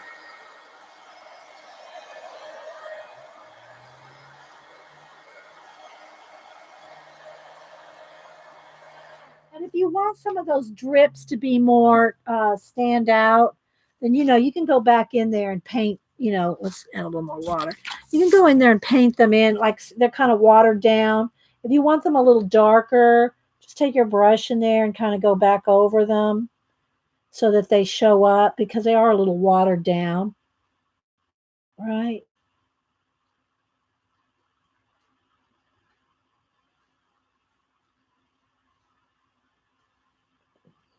Just go back in and paint them back in.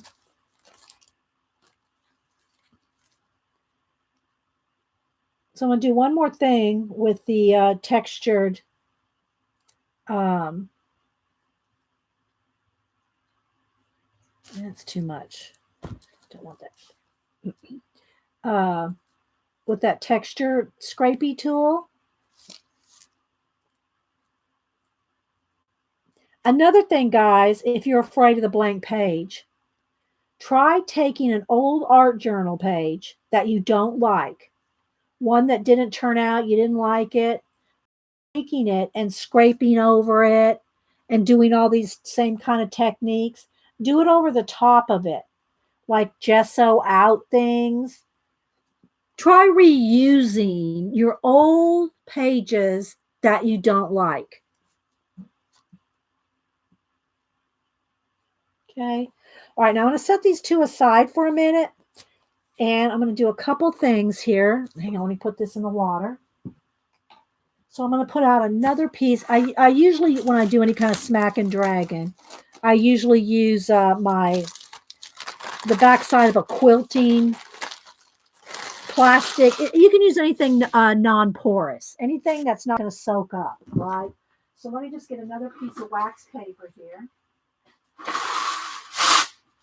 I'm going to do a couple things. So I'll get two more of my pages out of my journal here. Let's get two more of the mixed media papers. That's the thinner. That's the thinner. Wait, I'm just randomly opening it here. Okay, here we go. Well, there's just one. There's just one in that one. So let's just go with that. Okay, so what I want to do is put a little gesso down. Put a little gesso. That's probably a little more than a little. And then I'll take this scrapey tool, and I'm going to just scrape it out just so it's like a layer, right? Hope this doesn't take too long to dry because I want to show you this technique. Okay, so, and you can just use white paint, okay, or any color. You know, we used the color a little while ago. All right, so I got a layer of that on here, but I want to use white for this one because I'm going to use ink. Okay, so now I'm going to take the tool, the texture tool. Where did I put it? Where's my texture? Oh, here it is. So I'm going to take the texture tool and let's do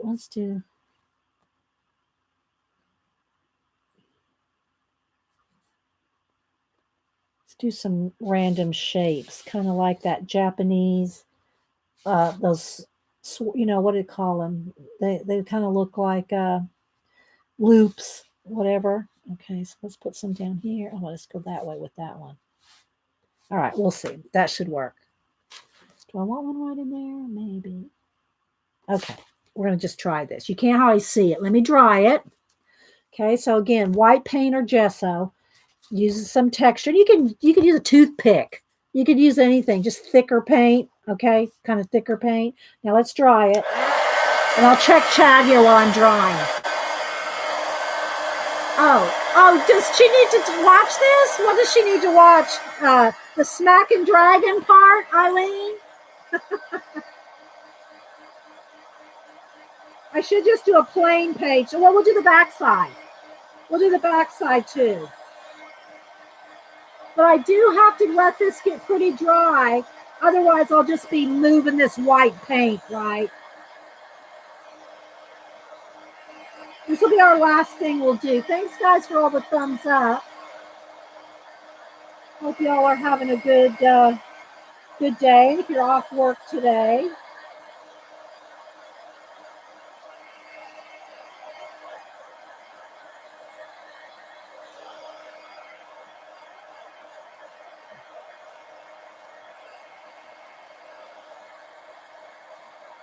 Let me get it nice and dry. She needs help.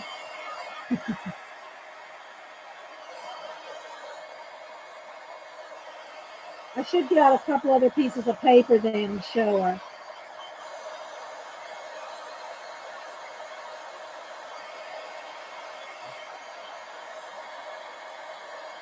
Dry the back sometimes helps too. Or just hit the heat gun on the back.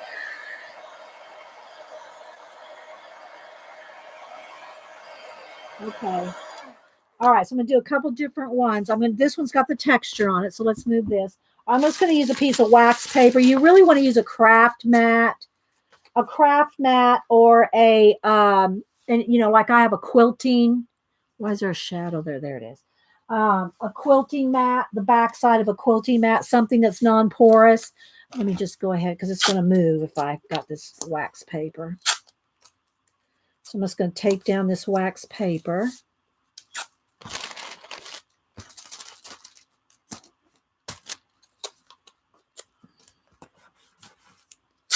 And I'm going to use some dilutions because I just have a little bit of that left, so it'll be easy to show you. Any kind of ink though. Let's see. Let's go with since we're going with these 50s things, we'll just go with these. All right. So I got a pink and a teal color here. So what you want to do, and let's see if the nozzles are going to spray. If they don't, I'll just take the lid off here. Okay, let's put a little of this down. And whoa, that's a little more than a little. That might be overkill. And then let's see if the pink will, there we go. Okay, so now you spray on your ink or drip some ink or drop some ink, whatever. And then I like to take a little bit of water, help move it around a little. Now, I don't know what's going to happen because of this. That's a kind of a big blob there. Maybe I need to soak a little bit of that up, or let's move it over. Let's move some of that over. All right, and then you take your paper. Now we're going to see it's going to be different because this is textured, right? But what you do is you smack and drag, and that's it.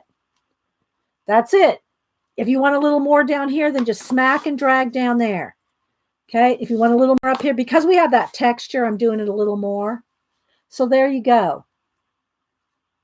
Okay. If you want to make it move some more, just take a little water. And I'm doing that because of the texture. All right. So there you go. So you can still see the texture. And when you dry, you'll really see the texture. If you don't want any white spots, take you a baby wipe. Now I can't do it right here. Take your baby wipe and kind of just move some over to the white places.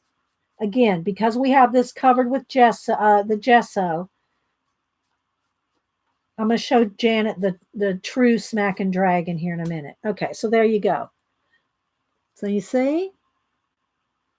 Now, let me show Janet on a plain paper, Eileen. That doesn't have texture on it. This has texture on it.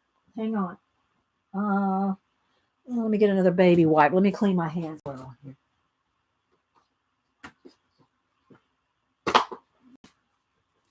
I'll get a couple pieces of cardstock for Janet just to soak up the rest of this ink.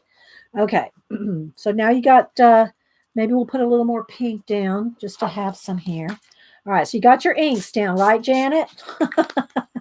If you want to water it down a little, just take a water and just maybe a couple spritz. Now, here we go.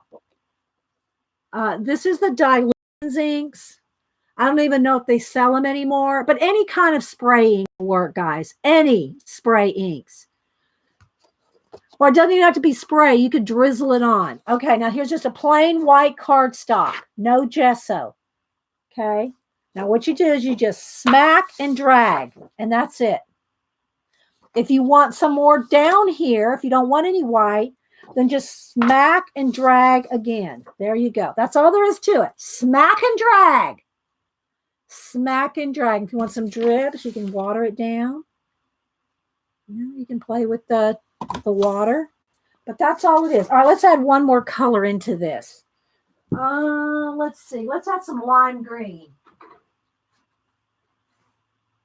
Is that lime green? Yeah. Okay, let's add a little green. And I think there's enough of the other colors. Let's add a little bit of water just to make it move. Okay. Take our paper, Janet. She passed out. Okay.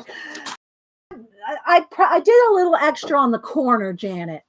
Okay, smack and drag. But because it's white down here, I want to pick up a little more. You can smack and drag. That's all it is. Smack and drag, girl.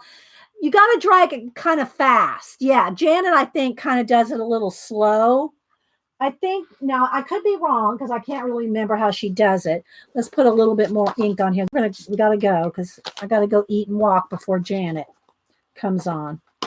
Okay, so let's put a little more color here. I think, now, I could be wrong. Let's see. Is this what you do, Janet? You take it and you go smack and drag. That still works, but I don't think you do it fast enough. That's just me. I'm not sure what you do, but there you go. It's just smack it and drag it. But look how pretty. And this, I can cut this in half, punch some holes in it, and put it in my my new journal as a base, as a background. Let's put a little on the back too, just to use that ink up. Just pick it up. All right, so now let's, well, I'll set it there. So there we go, guys. There's some techniques. Smack and dragging, art journaling with the texture, a little bit of stencils, a little bit of paint. So the inks are more vibrant for sure, especially on the texture. Now we add a black to this. Now it looks kind of sad, doesn't it? The one with the black looks kind of sad when you look at this. She's going to try it on her stream? Okay. The bar. Eileen goes, she's going to try it on her stream today. So the bar will be open. Well, I don't really, the only time I really press, Jan, is like if I want to pick up a little excess that's just left over, and I just want to make sure there's like a little leftover. But your paper should be wet enough. It should be so juicy with the ink and the water that you can just smack and drag in. Because you're picking up so much, right? But if there's just a little left and you want to pick it up, then you can kind of push it down and pick it up. But yeah, it should work with any kind of sprays. It should work with any kind of sprays. These are the delusions and distress. It should work with any of them because it's just wet ink is the point. And just add a little spritz of water and make it wetter. That's all it is, guys. All right, I'm going to head out, see if I can get some of this off. One of the things about dilutions, it does stain your hands. So you need a craft scrubby to get that baby off. But I hope y'all had fun just playing with a little bit of art journaling and looking at some books, looking at some new art books and some papers, and get some ideas and some creative juices flowing. So, all right, guys, you're welcome. And Mary, if you don't follow Mary, look at Mary there. Click on her. She does art journaling every single day. Mary, follow Mary if you want to see, amazing art journals. All right, guys, we'll see you over at Janet's. Bye.